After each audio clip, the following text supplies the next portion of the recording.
Do not adjust your radio dial. You are tuned in to the Mark Order Podcast.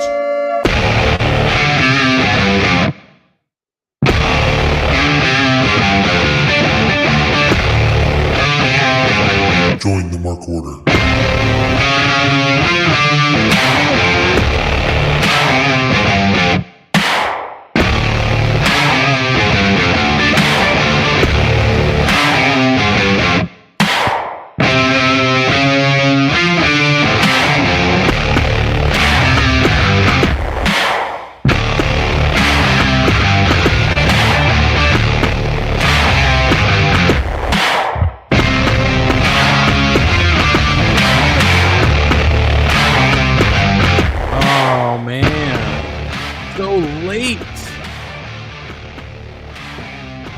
So late.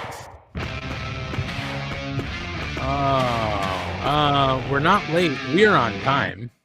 We go 15 minutes after TV ends, people. And TV went an extra 15 minutes tonight. All for nothing. And we'll talk about it here tonight on the Mark Order Podcast. This is episode 80. Elegant 80. We had Sexy 69, and it's Elegant 80.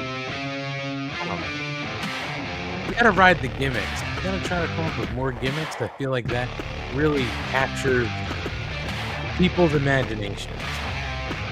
It's 69 plus 11. That's all it is. 69, 11. Always 69. Way to go, Kate. Plus Way to go, Anthony. Kate. Boy, oh boy. Nice shirt. Yeah, this was my lot wear for Lotware? What was it? Grand Slam. Yeah, I had my lot attire because what if I spilled something on it? I couldn't. I get it. Couldn't take the real stuff inside if I spilled some turkey sub on it. So I changed. I put on my formal attire to go into a show that was like 8 hours long and we were exhausted. Oh my god.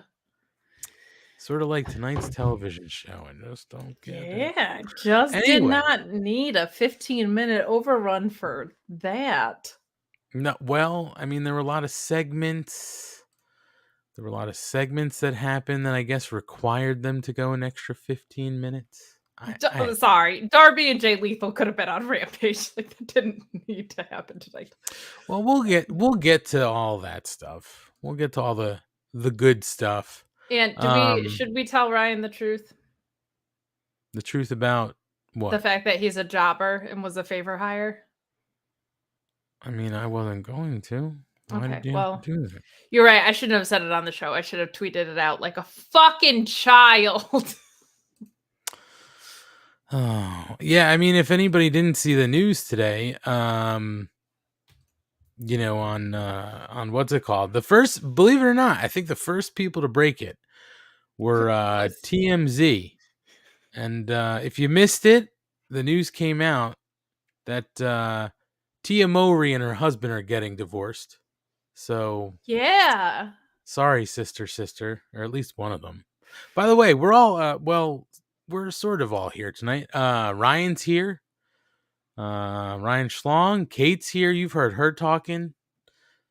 So, I mean, we'll jump into things. How are you guys doing before we jump into things? We usually start out. We start out light. We see how each other's doing, how life is. I'll get rid of this thing that's on top of Ryan's head because I feel like he's ducking. There you go. And I'm good. You want to know why I'm good today? Why? No. Because shut up. We've been on. We, as a nation, have had a shortage of Adderall and pharmacies. And so for a little bit now, I have been out of Adderall and I got to pick it up today and take it. And there's a reason I need to take it, guys. I was much more efficient. I was just seeing things in my apartment that so desperately needed to be clean that I just walk around blind to when I'm not medicated. Oh my goodness. It felt really good to have my brain back to being properly balanced. And it was a good day. And you can tell I have ADD because I picked up my prescription and promptly left it in the car before I remembered to take it. So why didn't you just take it in the car as soon as you got it? Just like, I crush need one of those babies up and snort it. Because I actually think about this. I've thought about this a couple times. I was like, if I took Adderall as like a street drug at a party, would I be looking around like I just feel normal while everybody else is like feeling some sort of buzz? Would I be like, yeah, man, this rules? And just be like, I feel like I can go do my chores for the first time in my life. Yeah, I'd be lying if I said I didn't take Adderall a few times, up the old. You told me about one time. Left nostril. Yeah. Because you were like dragging at work and someone was like here and you were like, I am. That time I did not, I took it the way as prescribed, orally with some water. Yeah. But, I've dabbled, putting something up my nose that I crushed up that was an Adderall. I don't know. I didn't really feel too much. It just made it tasted funny all night. That kind of sucked. Gotcha. Well, if you take too much of it, you actually are more tired. Like it has the reverse effect. Which when I was like, didn't take enough then. When I was going on it, you're supposed to increase by like 5 milligrams until you balance your dose. And they're like, the tipping point because it starts to have the opposite effect. And I was like, I am so tired. Oh, I think I found it. It's like I am suddenly exhausted. Kind of like when you crash off of just having too much coffee or whatever. But it was a good day. It was a good day to be back to feeling like a normal human, especially because I started this new job like less than or just over a month ago. So I was like, it feels good to know I'm fully on top of everything instead of being like, I think I'm on top of everything. Right. So it's been all right. That's good. And it was such a beautiful day here in New Jersey that I'm sure you really wanted to just a stretch of stunning weather if you like gray and terrible weather, which if you do, move to Binghamton, New York, because that's what I grew up with for like 8 months a year. Yeah, that northeastern Pennsylvania into Binghamton, that upstate New York drag, New York. Yeah, that's you're looking at gray skies. You're right, like 8 months of the year and at least 6 days a week. Yeah. Boy, the sun feels like a hole in the clouds when it comes out. Yeah. I just saw this in the chat. Somebody wanted to know why the left nostril. It's just my snorting nostril. There you go. When you were during the pandemic going down to Jacksonville, yes, did you cross paths with Tony Khan at all, or nope, not at all? All right, just curious. Curious. We ran in different circles. My teeth hurt. Speaking of cokeheads, Ryan Schlong. He's very quiet tonight. I don't like this. I'm having a rough day. I had this side business going on. There was this shortage of something in America. I won't say what. And I was selling it for massive profits. Now it's gone. Wow. Well, I didn't know there was a shortage of any drug. I just assumed you can get whatever you want on the streets. He was selling collectible quarters. I don't know what you're talking about. Okay. Well, exactly. That's what I was selling. What kind of collectible quarters? What is a collectible quarter? You stay up late enough that you have to have seen these infomercials for like... Oh, they still sell those fucking things? Like the Gold Eagle quarters? I think so. Oh my God. And like the maps where you'd have one from every state, as if you can't just get that through receiving change at any local. But you don't have the map. It's true, you do. You do need the map to proudly display your fucking quarters. Yeah. You gotta have one from every state, Kate. That's a fair one point. From every state. All right. Including Hawaii and Alaska. But no, Puerto Rico. That was still at a time where we didn't acknowledge its existence. No. And we still don't. There we go. We still don't. And pretty soon that's going to be Florida. Yeah, the weather patterns keep doing this. So yeah. Well, it's good to hear. Kate, you got what you need. Ryan, sorry to hear that all your stuff get cut off. How are you, Aunt? Well, I'm even Steven. You're up, he's down. He's up, you're down. And Are I'm right here you in the middle. mid?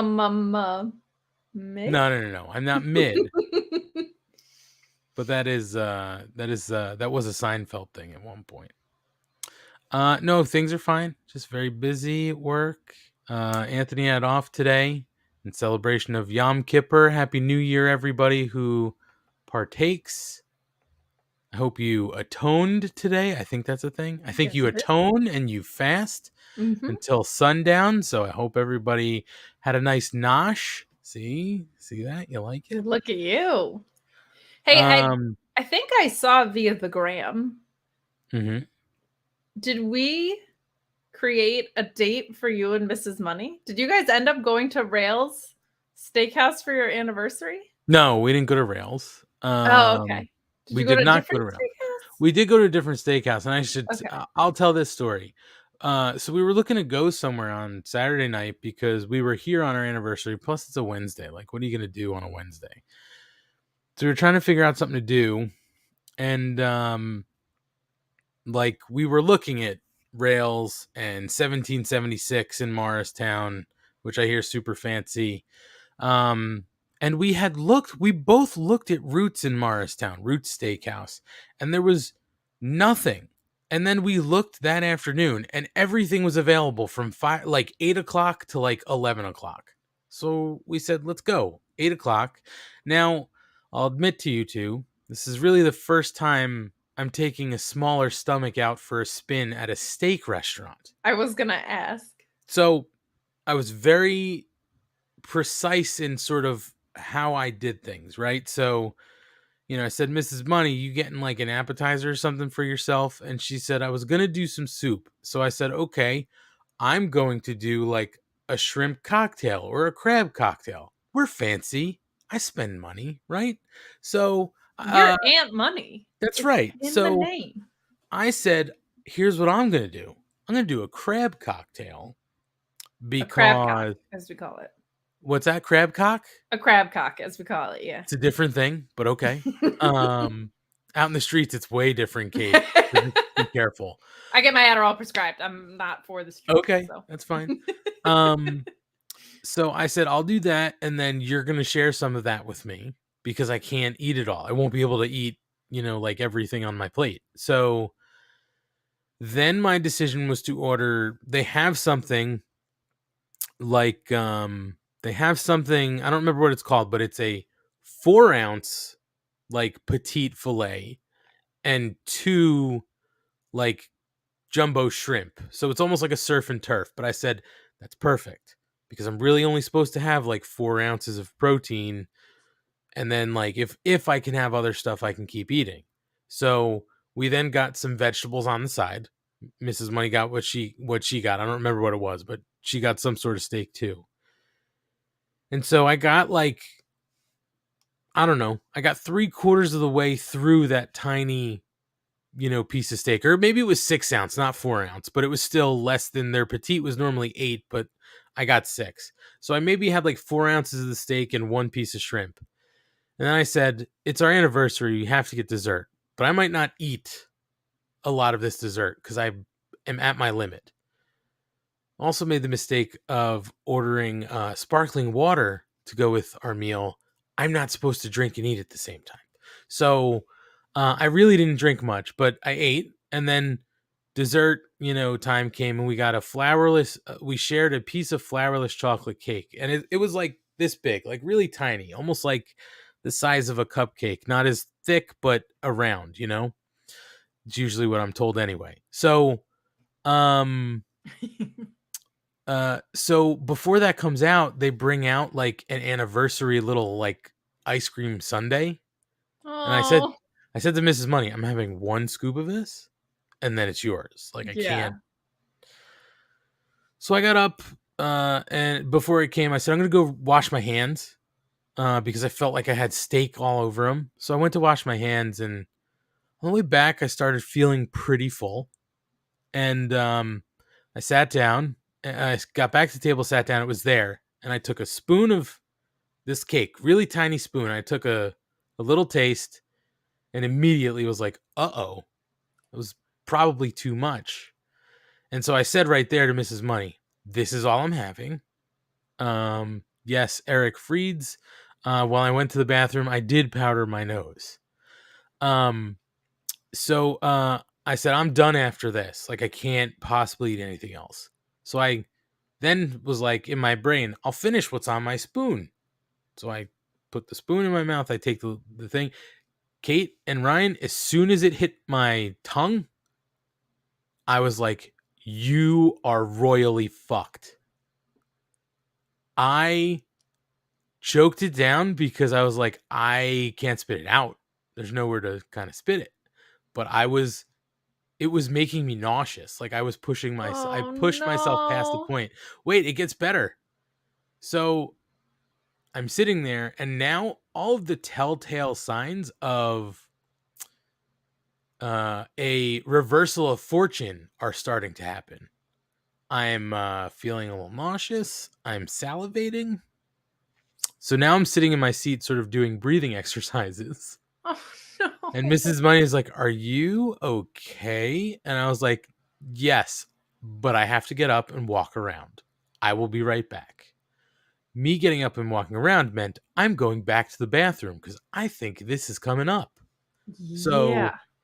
I go to the bathroom. Thankfully, there's nobody in their little stall, which is like a closet. You know, it's like it's its own room. So I felt good about this, right?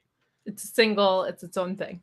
Yes. Well, there are other urinals, but but it's like one of the, yeah. It's a room with a door and you're in the little room, right? So so I felt good about that, and then I saw there was just paper in the toilet. There's nothing else, just paper.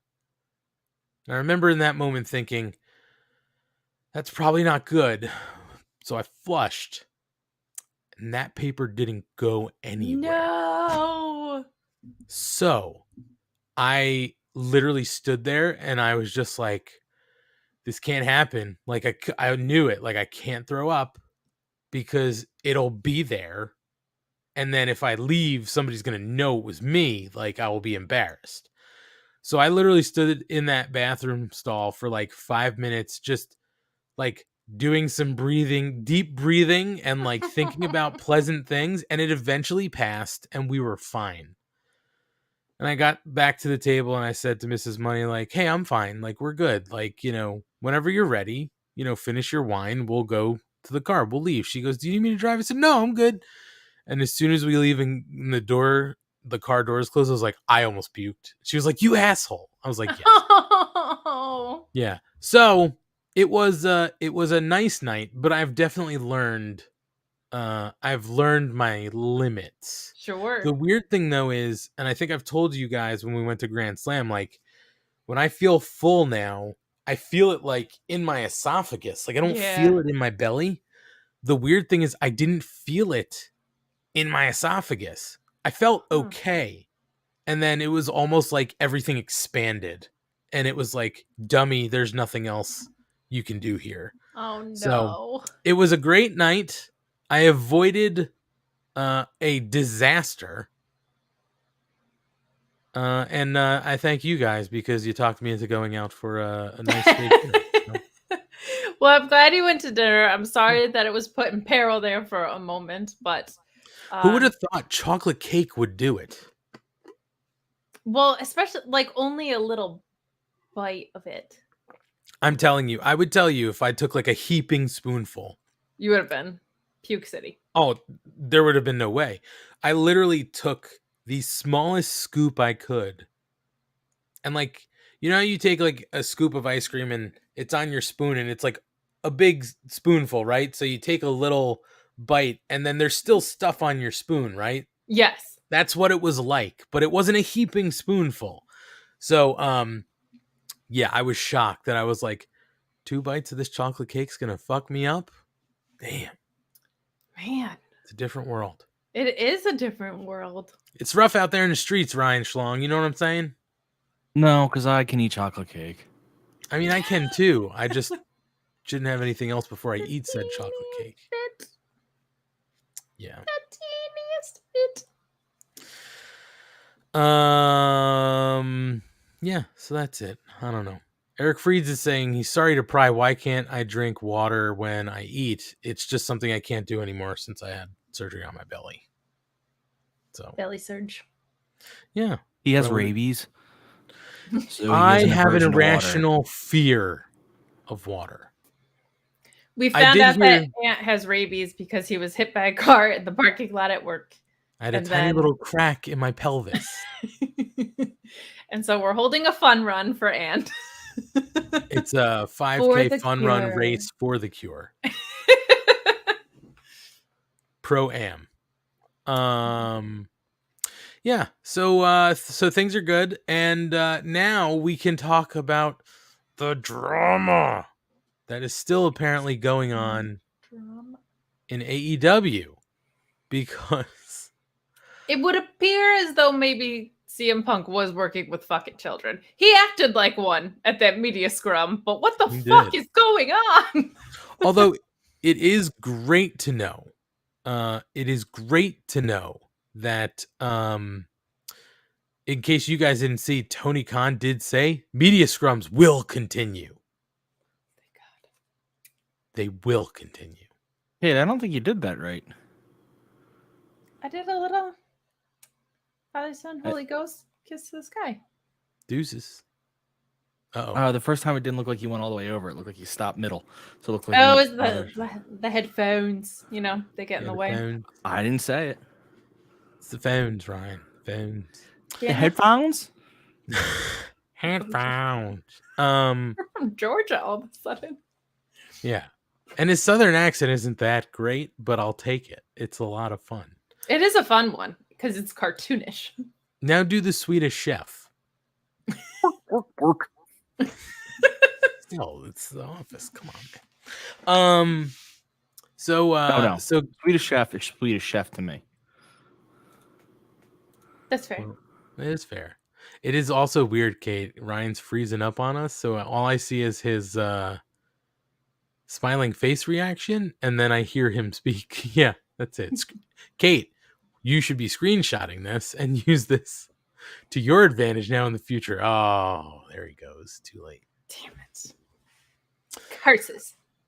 So anyway, let's jump back into what we were talking about when we came in. Tia Mowry and her husband are getting divorced. This is No. why people tuned in. Giselle and Tom Brady are getting divorced because she found it weird he kisses his kids on the lips and they're like 13. That is no. That's something else. Sammy Guevara and Andrade were are getting involved. divorced. They sure seem like it. So it came out earlier tonight. Before we get to the big news of what happened, it came out like yesterday. They were in a Twitter scuffle, right? So Andrade, I don't disagree, Kate. I don't disagree. We are on the same page. What happened was, what had happened was Andrade. What happened? Oh God, he's gone, but he's not. Yes, He's never actually gone. That's right. We just can't get rid of him, even when he's not there. No. So it did come out that they were involved in a Twitter spat, right? So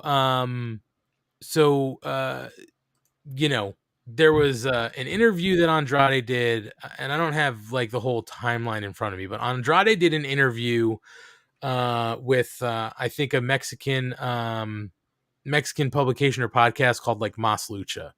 And then basically they had asked him about CM Punk and the Elite, and I guess if he had ever had issues with them, and he said, no, but I can tell you someone who I have, and I don't give a fuck if I say his name. It's Sammy Guevara. Now I'm paraphrasing.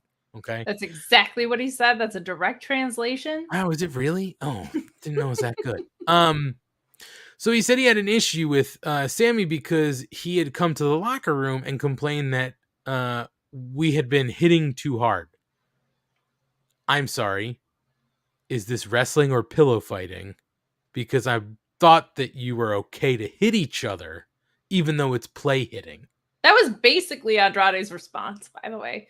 And Right. what's funny is if you read the translated, I don't know who picked this up outside of Fightful, but I know Fightful picked up a translation because there's Spanish-speaking staff there. And in the translation, to me, it sounded like he was almost dismissing issues with Sammy. Like, he pointed out that he had this one, but it sounded like he got asked if he had issues with Sammy Guevara. And he said, I think he had said, like, the only thing that I had an issue with was this one thing.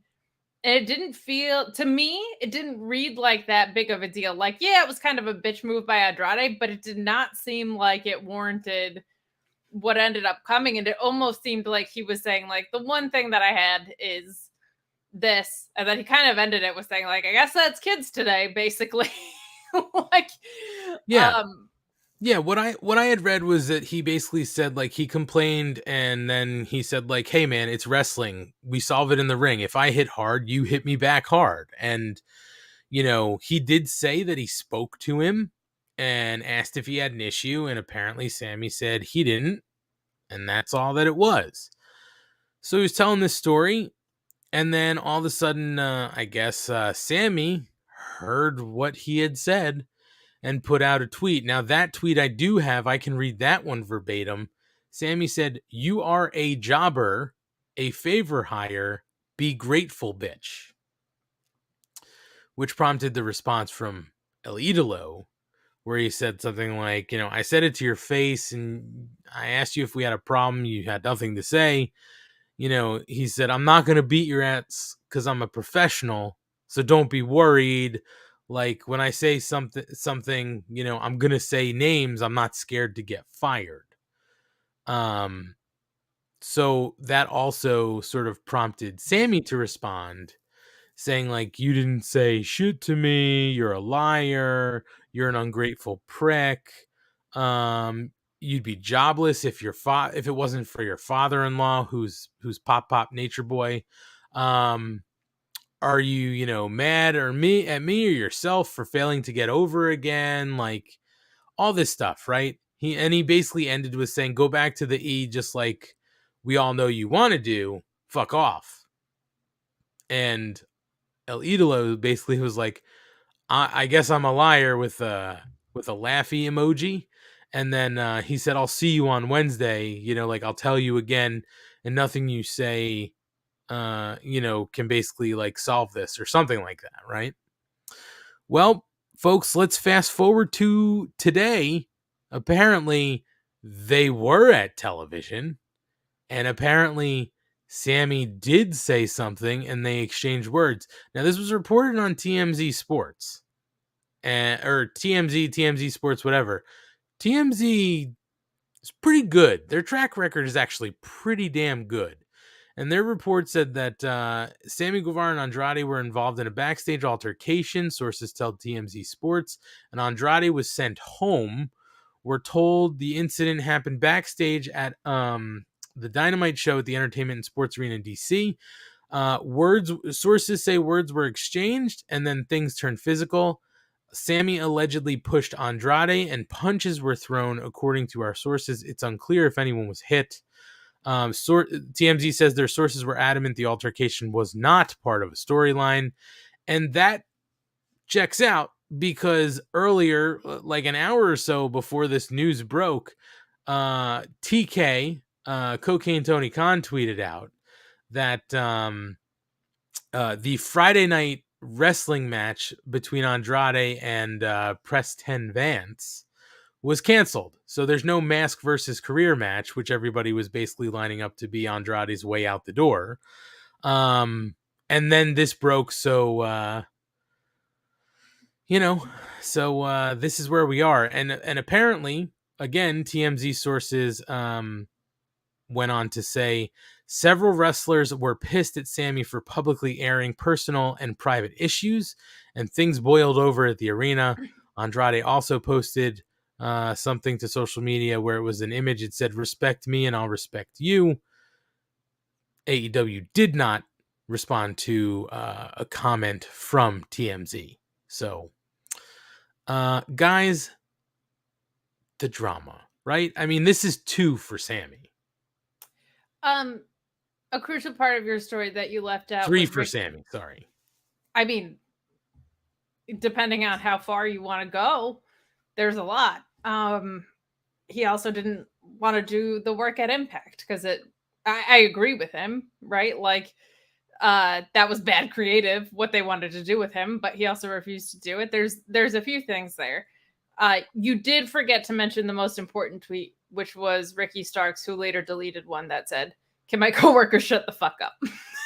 Oh, I honestly did not see that. He deleted it. It went pretty quick, but it absolutely cracked me up. And then later someone said, like, "King, why did you delete that tweet?" And he said his tweets are like museum exhibits. They're only meant to be admired for a certain length of time. So shout out to Ricky Starks for that, because that fucking killed me.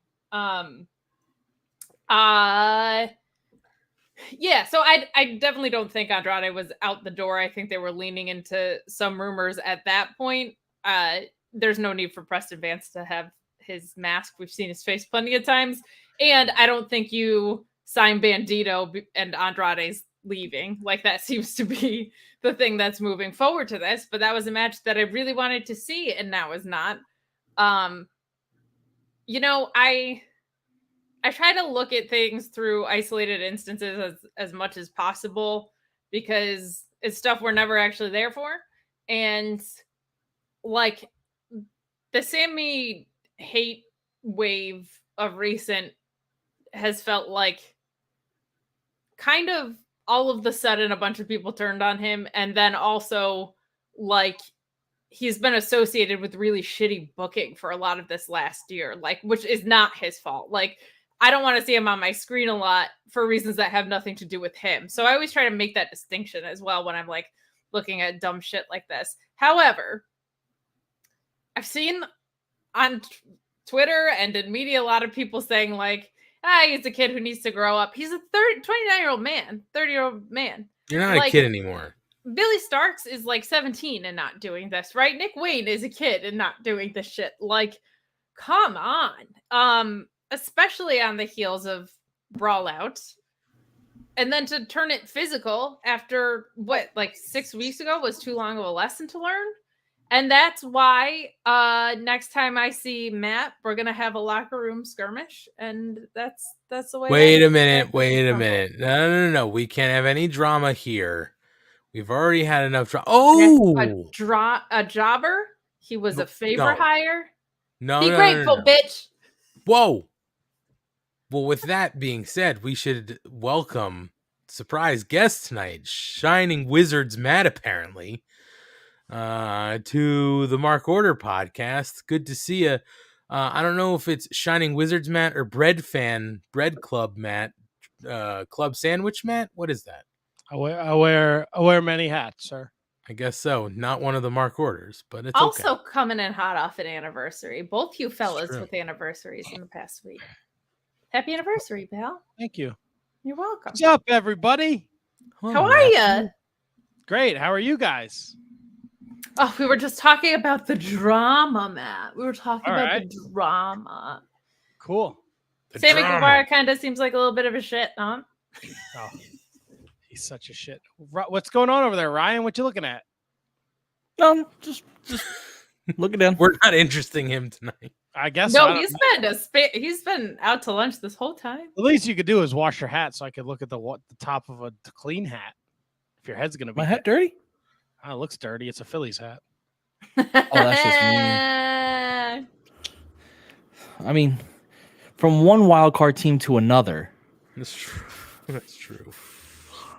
The goal is not to win the East; it's to win the World Series. Come on now.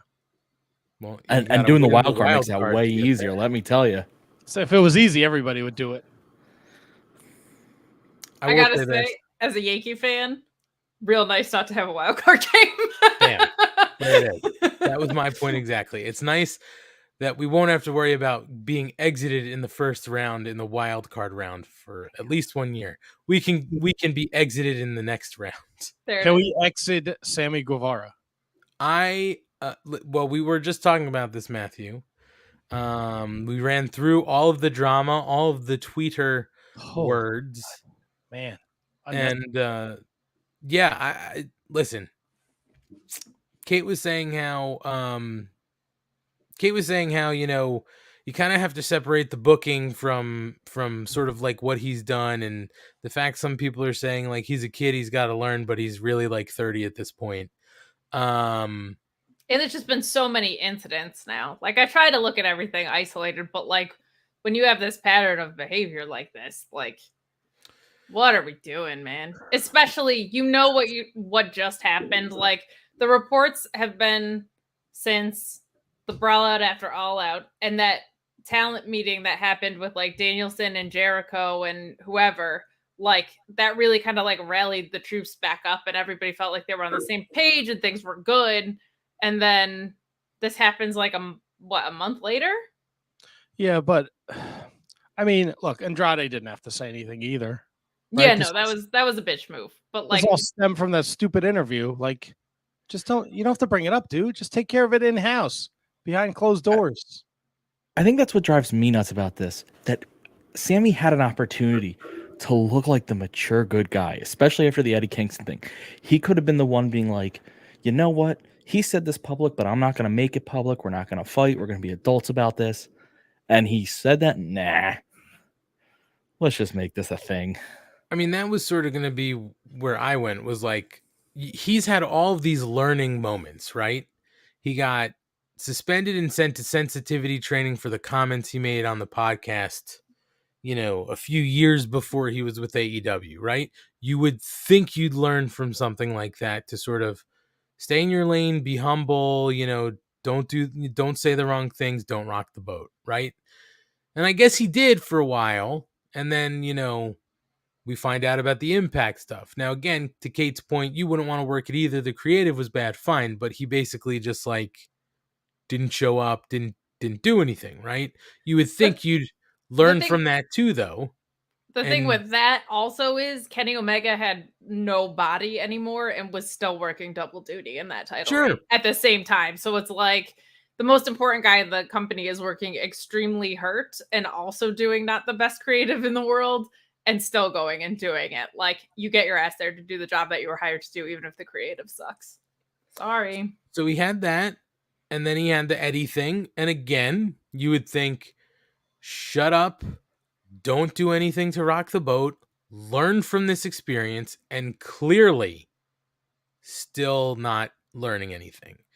Asian Joe put it best to me in the chat. At some point, they have to determine, is the juice worth the squeeze with Sammy? He's a good wrestler, but is all this shit worth it? And it's the same thing to me with CM Punk. You got it. You got everything you need out of CM Punk. I don't know how much he's got left. After that shit, I don't need to see CM Punk anymore. I don't need to see Sammy anymore. Is he a good wrestler, or can he just do flippy shit? I think he's a pretty good wrestler. I think Daniel Garcia is a good wrestler. Sure. Well, no. He's a good sports entertainer. We think. Who? Daniel Garcia. Entertainer. You think he's gonna backstab the yes man? No, Matt, but he's a sports entertainer. We haven't heard anything otherwise yet. But he's tagging. He tagged with Jericho. Doesn't matter. He never said where he sided. The idea that there's a chant for him that's just "you're a wrestler" is the best thing in the world to me. Yeah. To me, I mean, there's a few differences with Punk, right? Like, there's just an added value there with his name. Like, he's a proven moneymaker. And for me as a wrestling fan, there's no match that Sammy Guevara's had that has done for me, like, from an emotional appeal standpoint, what the MJF matches did, what that Kingston match did. The second Mox one I thought was really strong before everything blew up. I get what you're saying. The right move might very well be to show CM Punk the door. I completely get that. But as far as like value add goes, I think Sammy Guevara is not even close. Like I think, and part of this is just because the shit creative with like the Scorpio Sky stuff and him coming back to the Jericho thing, like some of that's just bad booking. But at the same time, it's like kind of funny that he's telling Andrade that he's a jobber. And I'm like, dude, nobody's liked any of your shit for like a year now. Like nobody's liked anything you've done. And you're out there calling someone else a favorite hire and this and that. And also I'm kind of over the pillar talk. I think we've evolved past that. But if you are like, I want to see Ricky Starks and Daniel Garcia on my screen way more than I want to see Sammy Guevara on my screen, like on any given night. So if you're talking about it from like the value add perspective, I think he's lost a lot of stock in that regard as well. Whereas like, right or wrong, if CM Punk came back and he had a match with Kenny Omega, it's going to make a bunch of fucking money. Right, and listen, I 100% get that, and I want to be clear. I'm not saying are CM Punk and Sammy on the same level of draw, right? That's not my point. My point is, are they worth keeping around if they are going to constantly fuck with this roster and cause these problems? Didn't Sammy Guevara give Fuego del Sol a car? Wasn't that such a feel-good moment? I fucking hate Fuego del Sol. Oh, Wow. welcome to the club. Do you hate He fun died food, I guess? twice this week for this business, okay? Twice he died this week. You know what He I died on wanna know? Rampage, and he died on Dynamite. You know what I want to know? What do you want to know, Alanis? Thank you. The better Fuego 2. Where's he? Give me Fuego 2. Out of action, man. He's up north, buddy. No, I think he's still down south.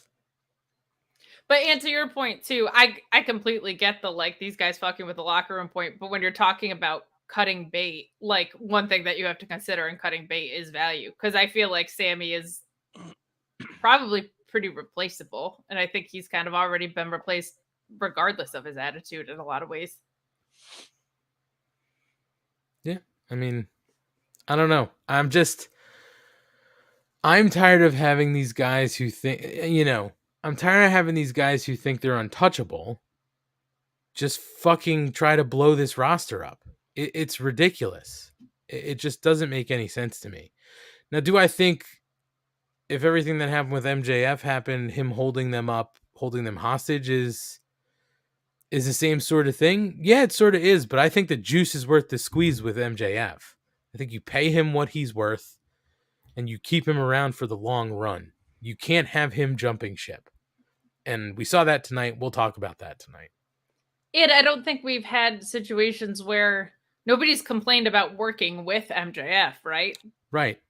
Like the problem was he took at his most valuable point in the company probably was like, I'm not getting paid enough and I'm not going to work. Still a shitty move.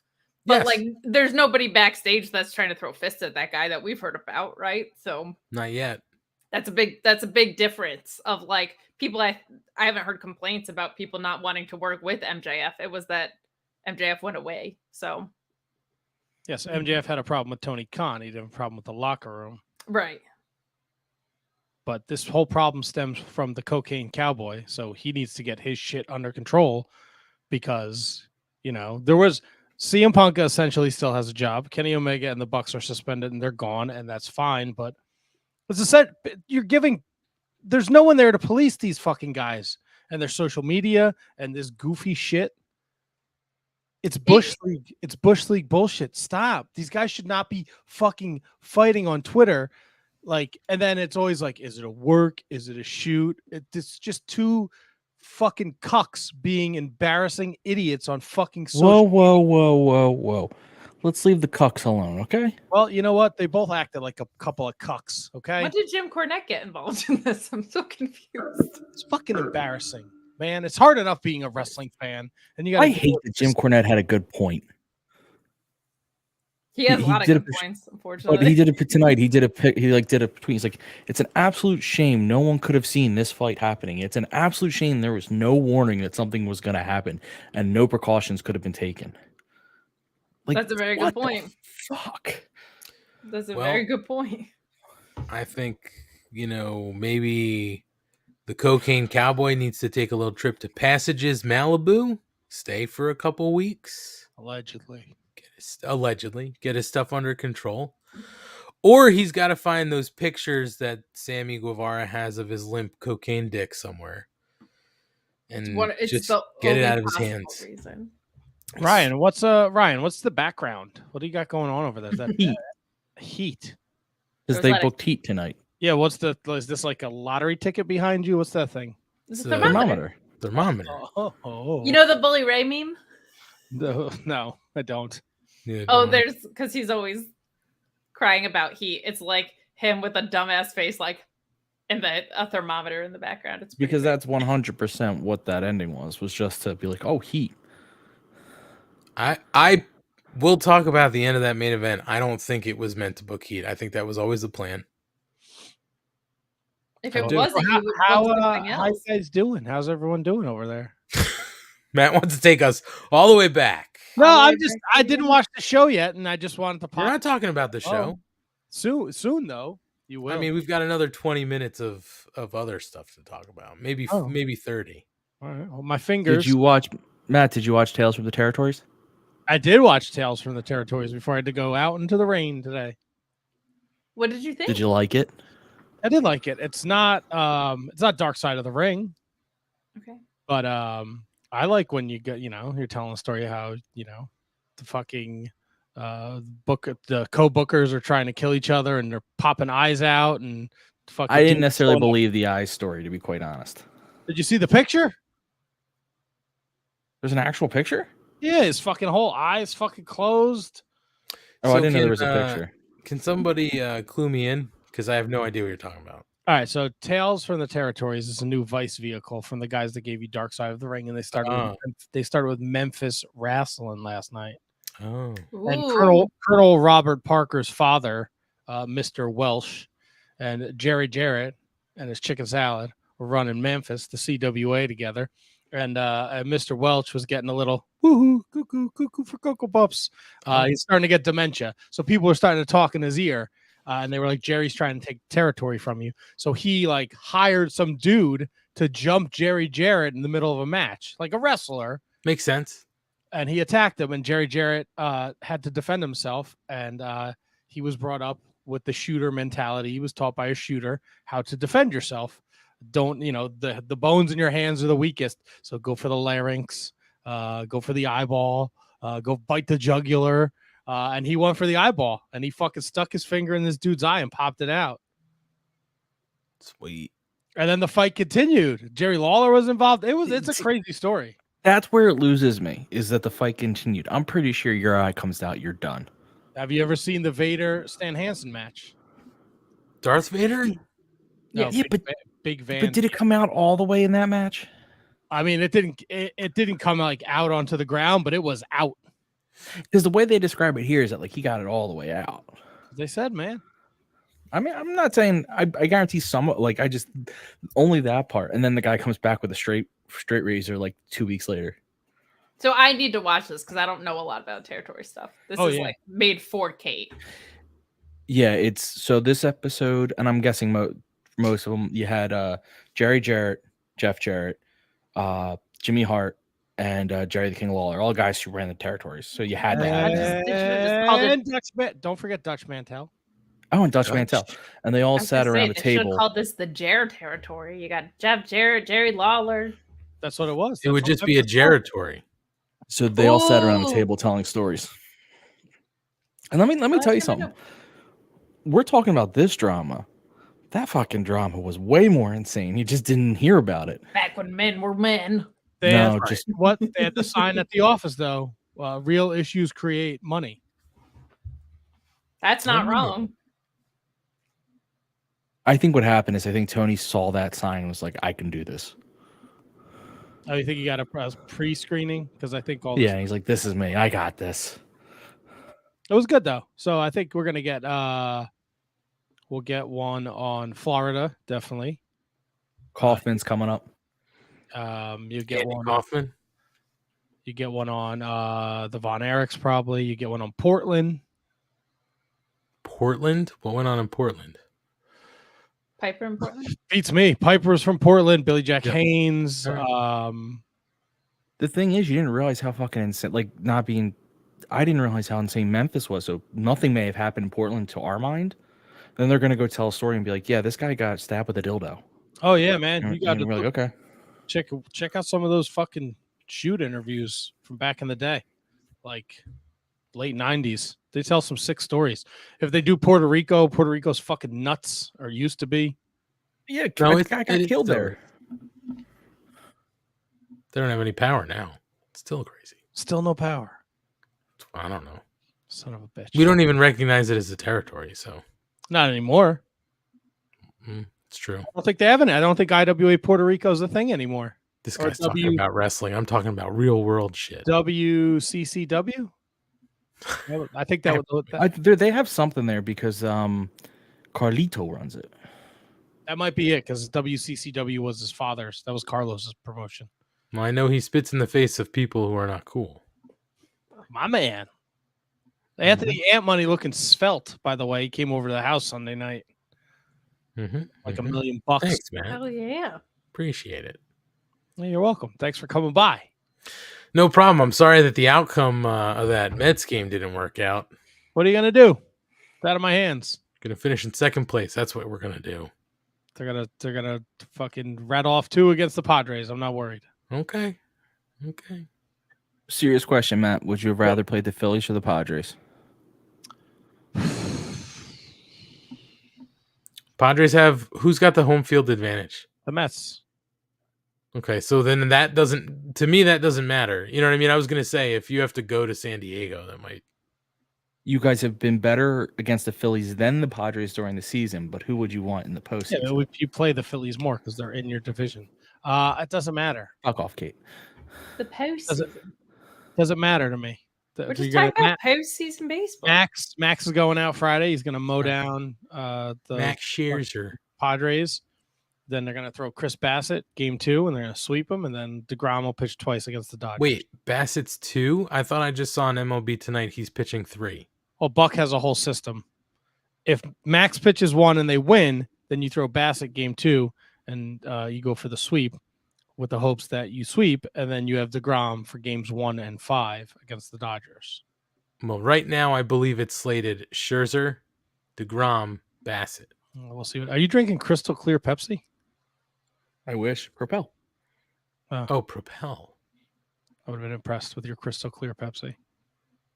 Well, it could also be Sprite now because Sprite comes in clear bottles. No more green. Suck my nuts, Sprite. Whoa. Matt, are you going to get an adult Happy Meal? What? What?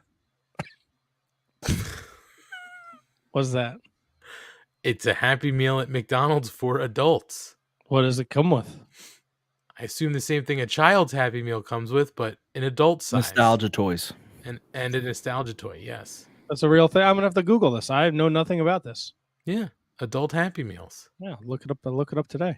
I feel like you're being nostalgic because you're talking about Crystal Pepsi, back when men were men. Right, Kate? It makes sense. Back when men were men. Yeah. I will say all of the notorious video game playing wrestlers, which is what Undertaker was criticizing, not problematic. Adam Cole's just injured doing his streams. Chuck Taylor. Evil Uno's just being Evil Uno. Just being Evil Uno. That's what sucks is the Dark Order keeps getting fucked over by all this drama. No, actually, I think this is better for them. They're gonna get a tag title trios match on the anniversary of Brody Lee's last match. They should just put it on them. No, they got to win for Brody Lee, man. Come on, that's all right. Make me feel good, AEW. I think they're gonna put on a great match. So I prefer this trios match over the mask match. Mask versus mask. No, it was mask versus career. Mask versus hair. Career. Mask versus hair. You fucking asshole. I mean, you keep saying it. I'll keep saying it. Matt versus hair. Oh yeah, give me that. Nailed it. My hair's pretty good. Matt versus hair could be a segment because you hate wrestlers' hair so much. We could do a Matt versus hair segment. There are a lot of wrestlers' hair I hate, and a lot of wrestlers I really don't like. It's true. Yeah. But you'll hate a wrestler, but when you like Brian Pillman's mullet, it's bad. It's not good. It's really bad.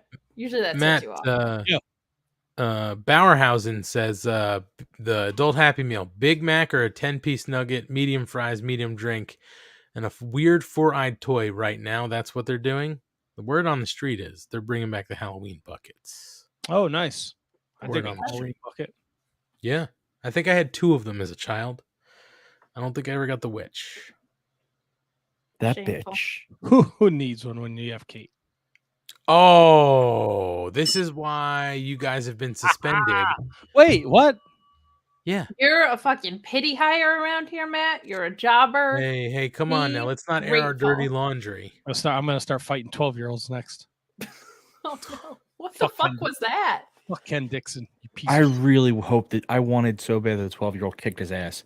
Me too. I know it's not realistic, but that'd be hilarious.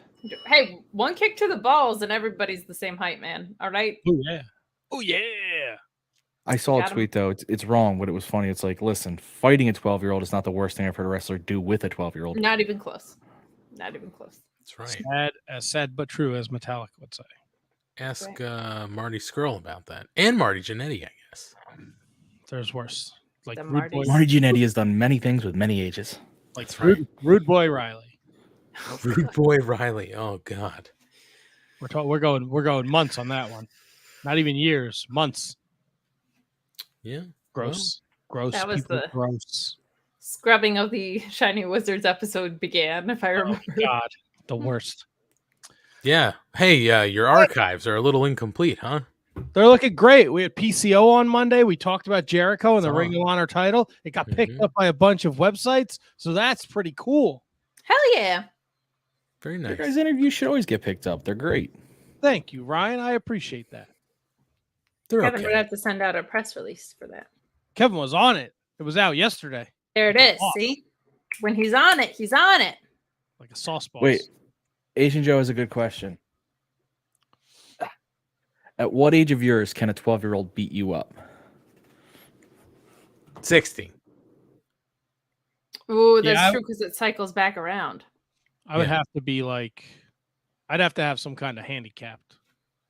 Like Well, you're already there mentally. So right, but I can still swing these mitts.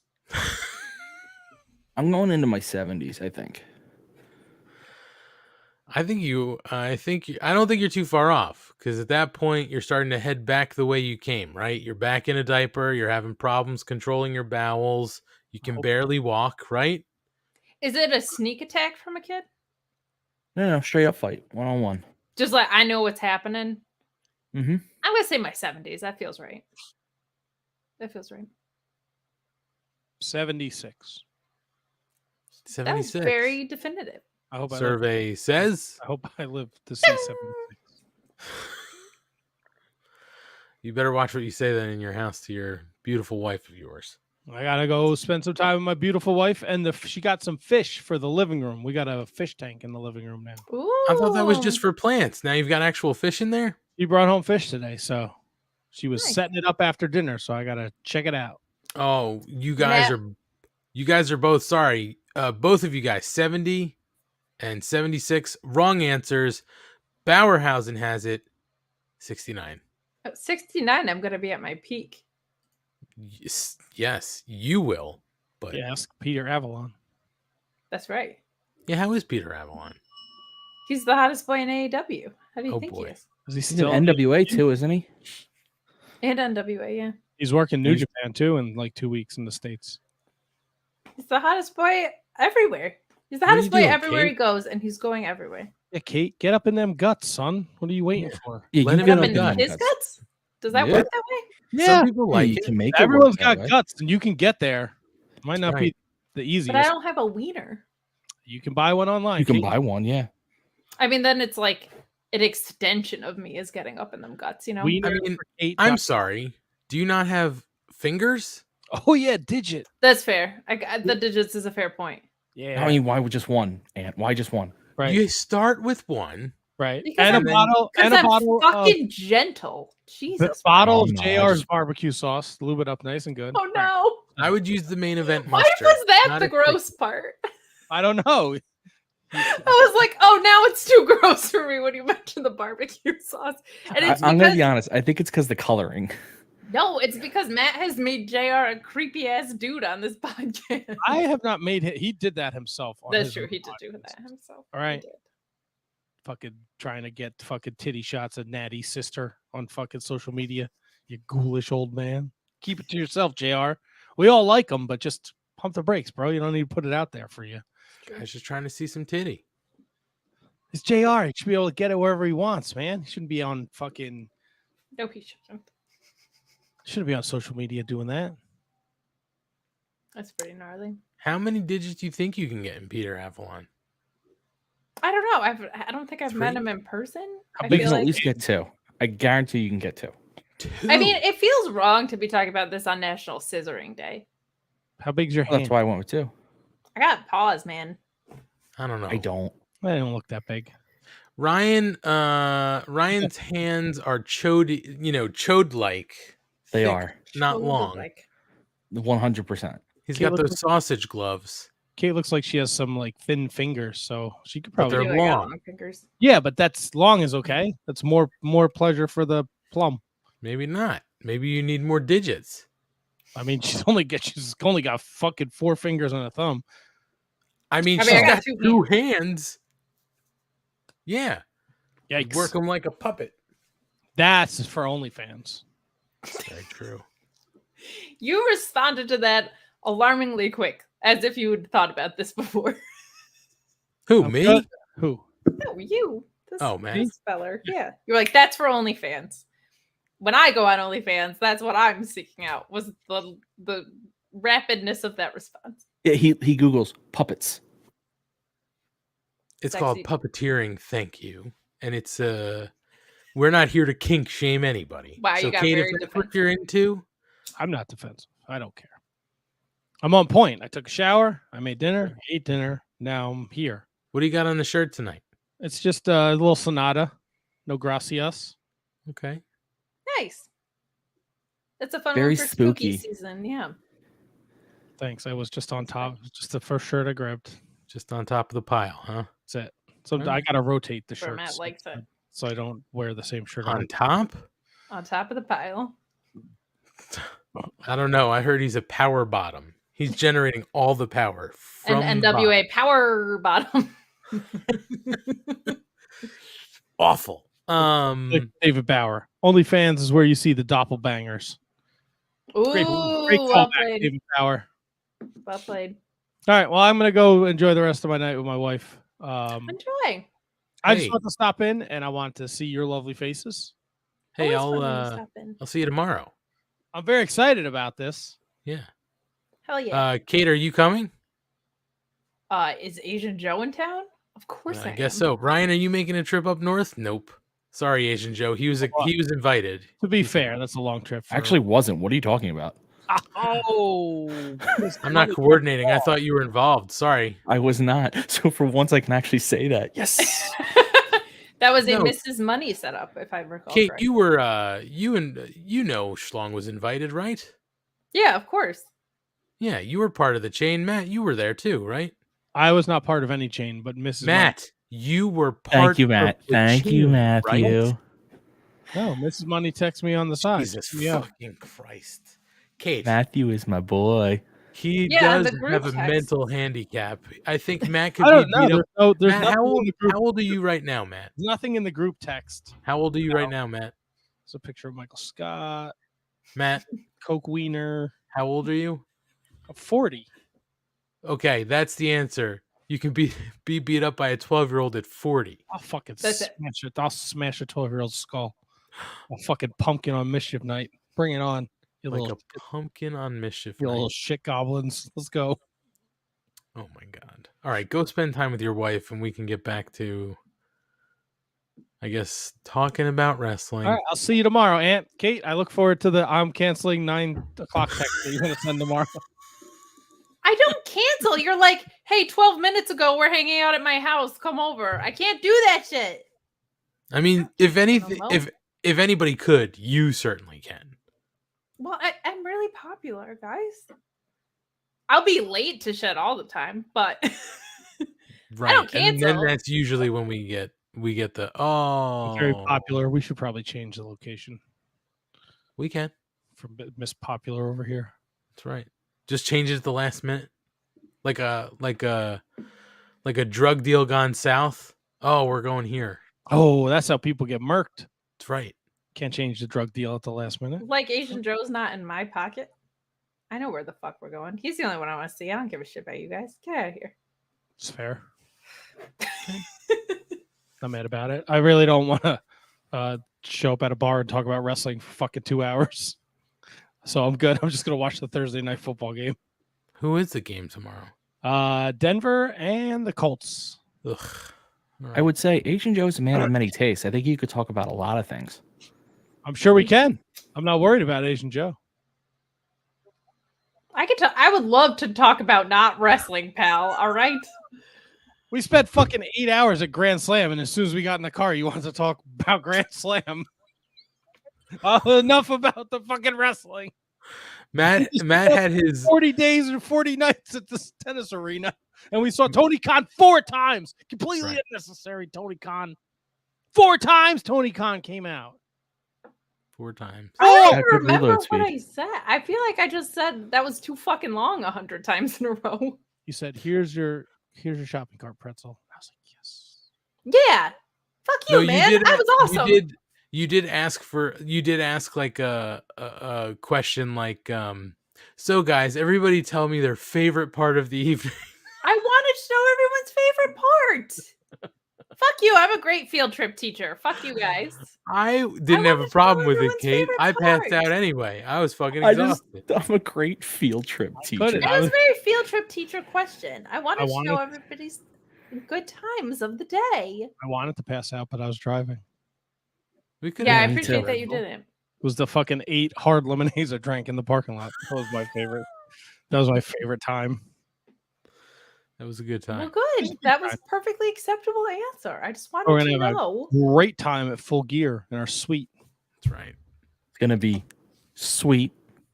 Wow. Hopefully- All right, Ryan's out. Ryan's That's out. its own just for that bathroom in comment. there. You know the rules, Ant. If you didn't pay it, you don't get the ticket. So Oh, boom. roasted. Deadbeats. Well, I didn't. We Just kidding. I come and I stir up the shit. That's right, he does. He comes all over the place. Oh my god, it's like a fucking. You think 1,000 sticky pads were on this table? Now, if I said that No on your way. Monday night show, Shining Wizards Kevin would have thrown up and then exited the chat. He's a prude. Were you talking about cum towels with what's his face? And he was like so Janela. grossed out. Wasn't it Janela? No, it wasn't Anthony. Janela. It was Anthony Green. Anthony Green. That was it. He still doesn't know what a rusty trombone is. Come on. it's just a Does he know trombone. what It's gonna lift in the docking rain. No docking? I don't. He knows nothing. When What you get a about, ship and the ship goes to the other ship and it docks. Something like that. Yeah. with Yeah. 2 penises. I'm well aware. Mrs. Yes, just like that, Kate. And then you. Yeah, but you need one of each kind. Yeah. You take- Yeah, one has to be uncircumcised so that it can envelop the other. Okay. I'm Ryan's not- just gonna spell it out. I just Yeah. was gonna I like it. I don't know how it's fun, but I like it. All Enjoy right. yourself, guys. Thanks, Matt. And ladies with your fake wieners that do that. No, digits. No, you can't dock with digits. You're just Sure doing- you could. It'll be weird, but you could do it. unless you have like Well, really, it's like Stick your thumb in there. unless you have like Dude, melt- why does scissoring. Kate bring up wrestling on the ride home? Maybe I don't want to fucking talk about wieners the whole time. You ever think of that? I thought you liked wieners. You want to talk about do. vaginas? You want to talk about vaginas? I don't feel like The talking about vagine? genitalia right now. I gotta go. My wife's gonna stab me because I told her I'd be up here for like 15 minutes. She won't stab you, but she will shoot you. Stabbing is a lot quieter. It is, but it's still the same amount of mess. You might as well shoot you. I love you guys. This was great. Love you. See you tomorrow, pal. I'll see you guys tomorrow. Enjoy the rest of the show. I'm gonna watch Dynamite tomorrow afternoon. It was good, except for I that don't being want to fucking talk about wrestling with you. That's fine. I don't want to talk about wrestling at the bar. You fucking No, I don't nerd. want to either. But the bartender is Rhett Titus's cousin, though. Just an FYI. I'm still You're not definitely going gonna be the one to bring it up. You're gonna be like, hey, tell everybody how Rhett Titus is your cousin. Hey, I'll be like, I Titus's don't wanna hear it. cousin. Can I get Oh, a double Jack and Coke? You fucking marks. I will do no such thing to Troy. Oh, Troy? Troy. Roy Titus. So I go here every Thursday. These are my people. Double T? Come on, buddy. These are my I people. He mean- wants to go where everybody knows his name. Nice. Walk in. People know me. Just means you're an alcoholic. That's what I mean. Hey, Norm. Whatever, dude. One night a week. I don't care. That they know of. Yeah. We go into different bars every other night of the week. That shit gets expensive.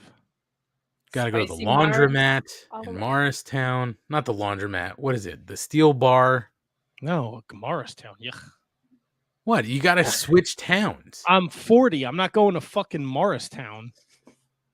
I mean, there are other places in Morristown that aren't like college kid bars. I got my spot, and that's what I do. My Go spot. hang out with your wife. Oh, Please sorry. leave so we can get back to the agenda. Okay. Have a great night. I'll see Your you guys. suspension has not been tomorrow. lifted yet, by the way. We'll tell you when it's over. Well, I'm just going to drive to your house and shit in your mailbox then. Enjoy that. Then it's definitely not over. Joke's on him. I don't have a mailbox. He's just No, I gonna do be have a holding. mailbox. He's I do gonna be have a holding mailbox. shit in his hands, not knowing where to. I think legally you have to have one. Yeah, I think now you do. You used to be able to have the slot in your door, but now I don't think you can do that anymore. Mr. Postman, Mr. Postman. Well, Can we not we talk were- about Rampage? Who cares? I was just gonna say, Schlong, getting back to Sammy Guevara, did you say your piece, or were you rudely interrupted by our surprise guest? I'm gonna be honest. We have to talk about it. We had to talk about it because it was a thing. I'm so sick of backstage drama that I just stopped caring. Like, just fucking give me good product on TV, which they do. Part of me the whole situation's weird. We're gonna need a full report of what happened because why did Andrade go home but not Sammy?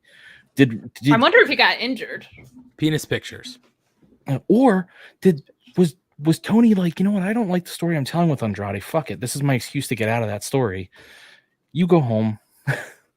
We'll tell a new one. Oh, Andrade versus Hangman is where that was leading. That's a good match. Well, no, that story can still exist. Oh, you're right. No, it can't because you eliminate the Dark Order from that. I don't fucking know. It's so stupid. Like, fucking just act like grown adults. Kate, I am a little worried because Ryan has entered puberty. He's a teenager now, and he's becoming very apathetic about everything going on. And I'm nervous. Makes me nervous. It's understandable. Well, Anthony, I don't know. It works for Orange Cassidy, you know. He That's seems not to be apathetic. active. That's cool. He is. He is cool. By the I'm way, not cool. since we're anyway, by the way, I will say this is related to both Dynamite and this Sammy Guevara stuff. My favorite sign of the night is the one somebody had Sammy. It was Sammy Dramara instead of Guevara. Somebody had a sign that That's said quite good. Sammy That's quite Dramara. good. My favorite was the one telling Tony to hire good HR. Yes, Yeah. it said hire HR representative. I enjoyed that. It's funny though, a lot of people with signs that said I heart Sammy. But anyway. They I were mean, all most Tay signs might have Conti. Tay Conti was handing them out ringside. That actually wouldn't shock me. That would actually be funny. Yeah, I don't think we need to go through Rampage since we've been on for an hour and 13 minutes. The Acclaimed did retain their titles Alright. and they celebrated tonight National Scissoring Day. We'll talk about that. I do want to just talk about Lee Moriarty destroyed Fuego del Sol. And we see Lee again tonight, but I have to ask, what's he doing with the green hair? Do we like that? Do we not like that? I'm on the fence. I kind of dig it, but I don't know. I don't know if green is the color. That's yeah. I feel like it's a little too pastel-y, perhaps, or something. I feel like It he doesn't say could like badass. You know what I mean? Yeah, I mean he could have gone bleach blonde, just like Wesley Snipes in Demolition Man. You know what I mean? I That feel like would there's look a lot bad. of that though. That's Cheeseburger true. was there for a while. Yeah, but I mean it's cheeseburger, right? It's CB. I could go for a cheeseburger. Honestly, I'm You hungry. can get an adult Happy Meal. You know that. There it is. We saw Willow on Friday night too. She lost to Jamie Hayter. Maybe we'll get an update on Willow later. And then That match Rush ruled. on I'll just say Silver. that much. What's that? That match ruled. I'll just say that much. And Willow You- looked especially fucking great You don't from what I've heard. You don't know that. I know you don't because you texted me at the moment that match came on. You were like, Jesus Christ, I'm going to the bathroom. Why can't these broads stay in the back? And I was like, Kate, that is the wrong attitude. But you were like, no, it's annoying. And I am going to the bathroom because I can't stand this. And I said, do you even need to go to the bathroom? And you're like, no, I'm just going into the bathroom. I was and just shutting the there. door. I didn't even do anything. Running the water. You were wasting water during that match because you just didn't watch the ladies. I was like, just change the channel, Kate. You can change the channel. It's Friday night. You said, no, fuck that. I heard through a friend of a friend of a friend that Willow in particular looked really great. And I said, who's Willow? I've never heard of her. I don't support her. I don't even like her. So I can tell you this much. Willow always looks great. She does. She's fucking good. All right, so why don't we do this? Let's wow, people are still tuning into the chat. Sorry, we see you all talking there, but we've been bullshitting. This is what happens when we get a surprise visit from Matt. We're totally thrown off. The rails are here and we're off of them. That's right. Let's try to put the train back on the tracks. So we're gonna step away. Ryan's going drops of Jupiter. What? Kate got it. Train. Right. Well, listen up, Soul Sister. We're gonna take a break, and we're gonna play some commercials from some of the other programming. I'm not gonna say all of it's fine, but some of the other programming, some of it's fine, from the Shining Wizards Network.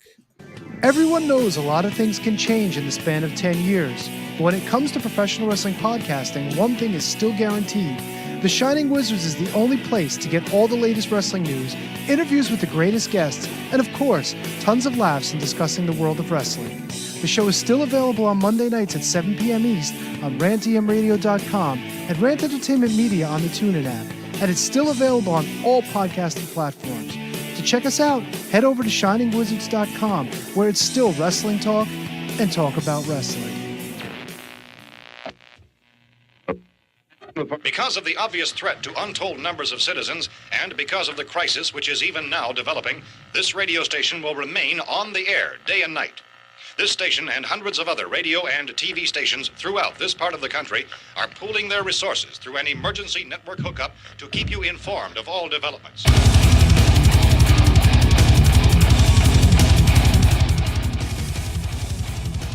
Horns up, everyone. One on the Shining Wizards Network. Be sure every Friday to check out Radioactive Metal. Radioactive Metal is one of the longest running podcasts on the interweb. And every week we bring you a fistful of metal, including interviews with all your favorite artists, discuss all the metal news, and feature the best tunes on the air today. So grab a Lemmy, join your cool Uncle Snowy and co-host Aaron in the pit. Your recognized symbol of excellence in sports entertainment broadcasting from the current to the way back. Join the Impact player Phil Brea and the Portuguese man of war Choppy for the Turnbuckle Throwbacks Wrestling Podcast. Live every week on rantemradio.com. Get all our episodes over at iTunes, Stitcher, TuneIn, Audio Boom, Google Play, ShiningWizardsNetwork.com, and TurnbuckleThrowbacks.com.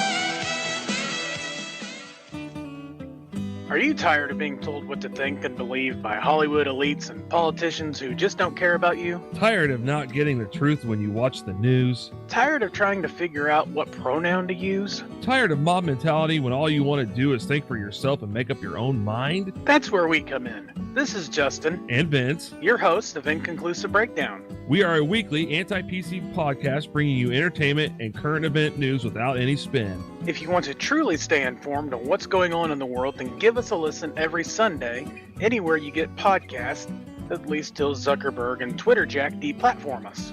And as always, we're proud members of the Shining Wizards Network. Tired of the PC police telling you what you can and cannot say? Want a show that travels back to the 80s and 90s, where the badass hosts have beaten down cancel culture on 3 separate occasions and carried on to gloat about it? Since 2013, The Midnight Jury is that show. Travel back to the malls and arcades, pop in your VHS, and join us where the 80s and 90s return from the dead. Conan, tell them where to find us. WLWstudios.com, home of the Midnight Jury podcast hosted by Midnight Mike and Calvin Brody. Also available on all major podcast platforms via the Shining Wizards Network, and join in the conversation on Twitter at Midnight Jury.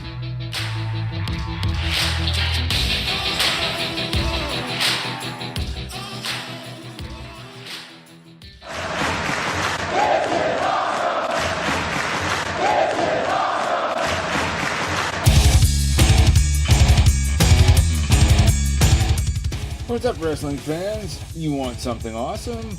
Check out Wrestling Night in Canada here on the Shining Wizards Network. We're three Canadian metalheads uniting for the love of pro wrestling. Every episode we go over all the latest news and special events with the odd unique interview as well. So grab a cold one and check out Wrestling Night in Canada, eh? Well, two of us are back here on the Mark Order podcast. Look, I know Ryan has stolen my gimmick in the past of bad puns and cheesy songs, but tonight now he has shitty internet and he's coming back late from commercial break. Boy, oh boy. Get an original thought, man. Fucking Just jobber. Be grateful. Do something. Favor hire bullshit. Listen, he wasn't my hire. Just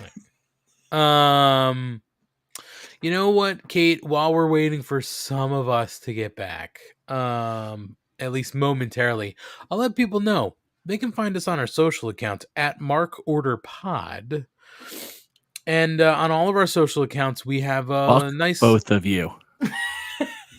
I'm sorry. Who said that? Is there somebody talking? Oh, I heard. With, I heard a guy with everything. half a green screen. Thanks for joining us, Ryan. Yeah, was this too much to ask of you to show back up on time? Yes, it was. Fair. All right. You know what? That's fair. You owned it. Well, let me get back before I was so rudely interrupted to telling people that they could follow us on our socials at Mark Order Pod. And on our Mark Order Pod socials, there's a link tree. And if people would like to support us for free, they can go click the button to get some free Mark Order Podcast stickers.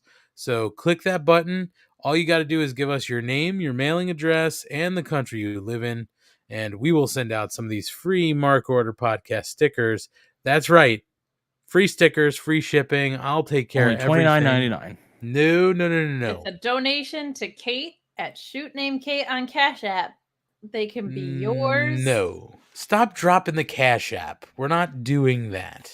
Oops. And if anything, there will be one Cash App that we support on this show, and it would be mine if I had one because I'm doing the shipping. Look, but not the fine. handling. I won't drop my Cash App, but you can also Venmo me. No. PayPal. I mean, we should Check by mail. You know, we can add something to our link tree so that people can just give us money. People are dumb. They'll just give you money for no reason. Without even getting a Especially t-shirt the idiots back. in our chat. Oh God, I've said too much. Oh, we are definitely on the air. Anyway, give us your name, your full mailing address. And I can't stress this enough, people. Your full mailing address. In some cases, I've been given no mailing address. How am I going to find where you need the sticker sent if you don't give me a mailing address? And listen, these are a hot commodity. We're shipping internationally. Canada, Ireland, other exotic places. Canadian Ireland? Okay. Canada. So hit us up if you want the stickers and we'll send them out. And we thank you for your support. Now, onward and upward to discussing... And westward. No. We're not going westward. They're going north to Canada next. So upward. There's only one road in Canada. Is it? What road is that? There's only one road in Canada. What is it? The one road. See, he's got nothing. What's the next line? The next line. Did you ever see that? Do you remember the South Park where it's like the Wizard of Oz in Canada? Yeah, that's the joke I'm making. There's only one road in Canada. And then but isn't there a name for the road? I didn't think there was. Come on. My only joke that I remember is like, I thought you told us there was only one road in Canada. There is, and you're going the wrong way on it. Anyway, let's go talk about the 3-year Dynamite anniversary show that took place tonight. Guys, we got a bonus 15 minutes, and they really packed it all in there. Being sarcastic. Like Kate with Pretty Peter, just packing it all in there. Whoa. Ryan, now here's something I'm Look, learning. when I wanna pack it say in, that. I do a good job. All right, they did not do a good job with the way they packed it in. I am excellent. It is interesting to Unbelievable. note, though, Kate, that Ryan's really coming off like a really aggressive lover, huh? He's just ready to shove a whole fist up there. He is. You got to be tender with such things. You do. Not Come my on, experience, Ryan.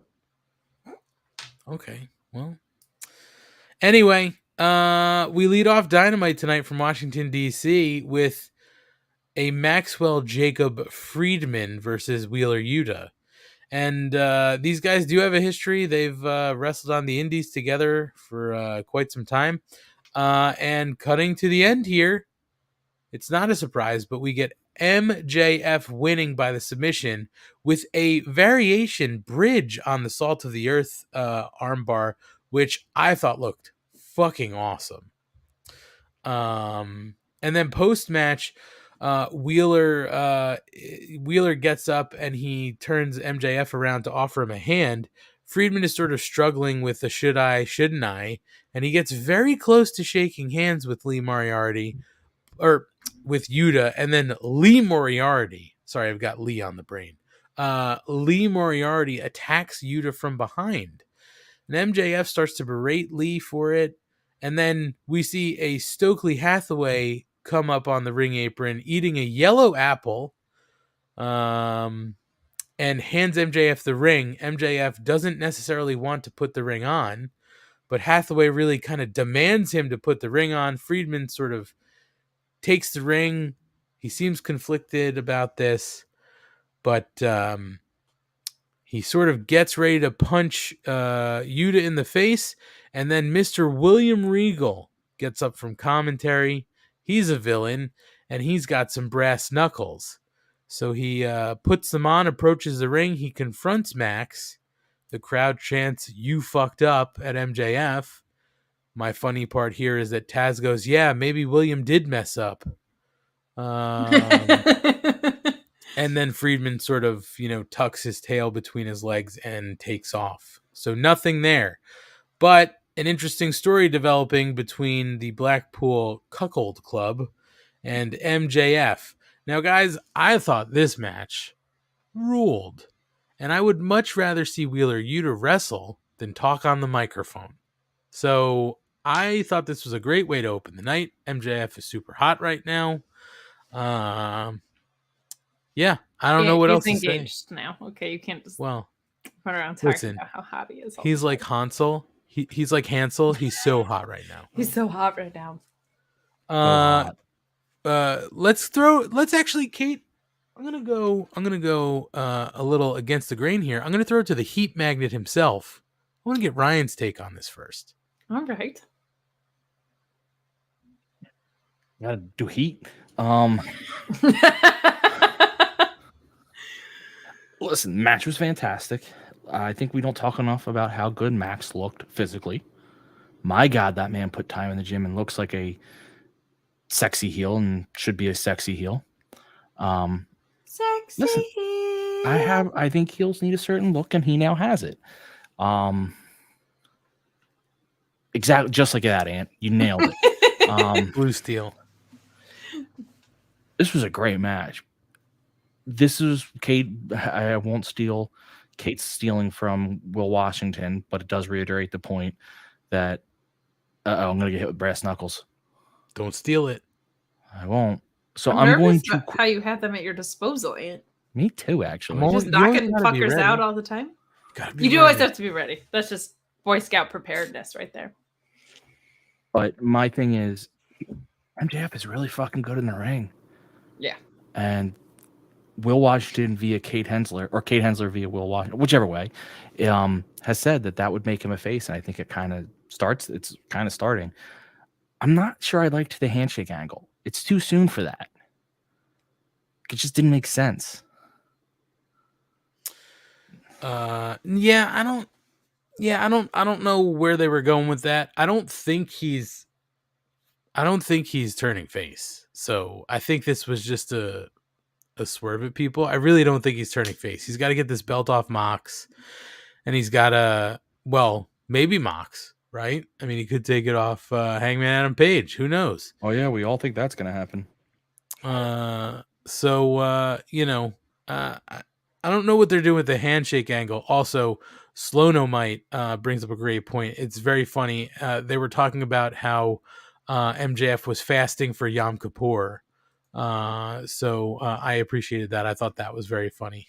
But yeah, I don't know what they were doing with the handshake thing, but it became, we'll sort of get through everything else, obviously, but it became a thing all night that everybody was sort of going for handshakes after the matches. And I think Kate alluded to it earlier, maybe thinking that something was going to happen with Ring of Honor because it was a lot of code of honor sort of being asked for, but not everybody was doing it. So, Kate, what do you think about this whole thing?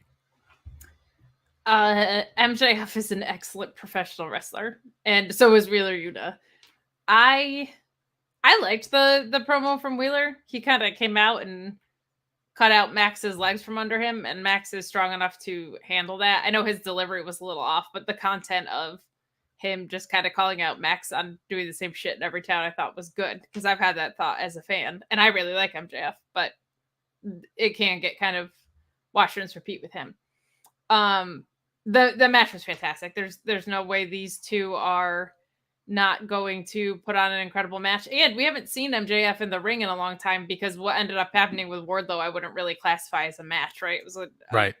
Essentially him taking a powerbomb symphony and doing the airplane arms and going away for a while. So it was just really refreshing to see in the ring. I do agree with Ryan/Will about if he wrestled too much, he might get really over because he's really good, and AEW crowds care about that, but they also will play along, like with a wink and a nod a little bit with MJF. Like, they really like him, but they end up booing him when he's trying to get heat. So match was great. This did begin a series of like everything ending in a handshake or a non-handshake situation. And I like the idea of like, if we're getting to MJF and Mox, like I'll sit through MJF and everybody else in Blackpool Combat Club before we get there. Are you kidding? You're gonna give me him versus Danielson and Claudio too? Let's go all day. So if that's where they're going with it, I've got no problem with that. That's all fresh matchups for MJF too. So I thought this was a fantastic opener, and I did think this was, with the handshakes, the beginning of laying the ground for stuff. I do think we're probably getting closer to ROH TV, because they're just hinting at it way too heavily, and it's way too dominating of a story right now for it not to be leading to ROH TV. If it's not, that's really, really, really shitty planning on their part. So, but yeah, this was a fantastic opener. I wish it was the main event on a 2-hour Dynamite. That's it. Oh, it's a great opener too, though. It's a great opener for sure, but like I just with what happened with Sammy, I'm gonna hurt you. No, you're not. With what happened with Sammy, I just feel like you should have replaced Sammy with Hager in that, had Jericho get the pin, and had that open the show instead. But yes, the fasting thing, he had even said on Twitter, like, I'm gonna be mad as hell because I'm fasting and haven't eaten, so, or something to that effect. So that was really good. But yeah, this crushed it in the opener. You know, the only thing I'll say about the eating thing is, I don't know what time, but I thought it was until sundown. So he could have eaten, probably. He could have. I also know there's some wrestlers who just don't like to eat within a certain time frame of their He may matches. have had to poo-poo during the match if he ate too close to the match.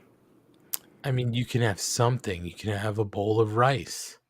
I just always wait What if you till had to women's poo-poo? matches to go to the bathroom. So Yeah.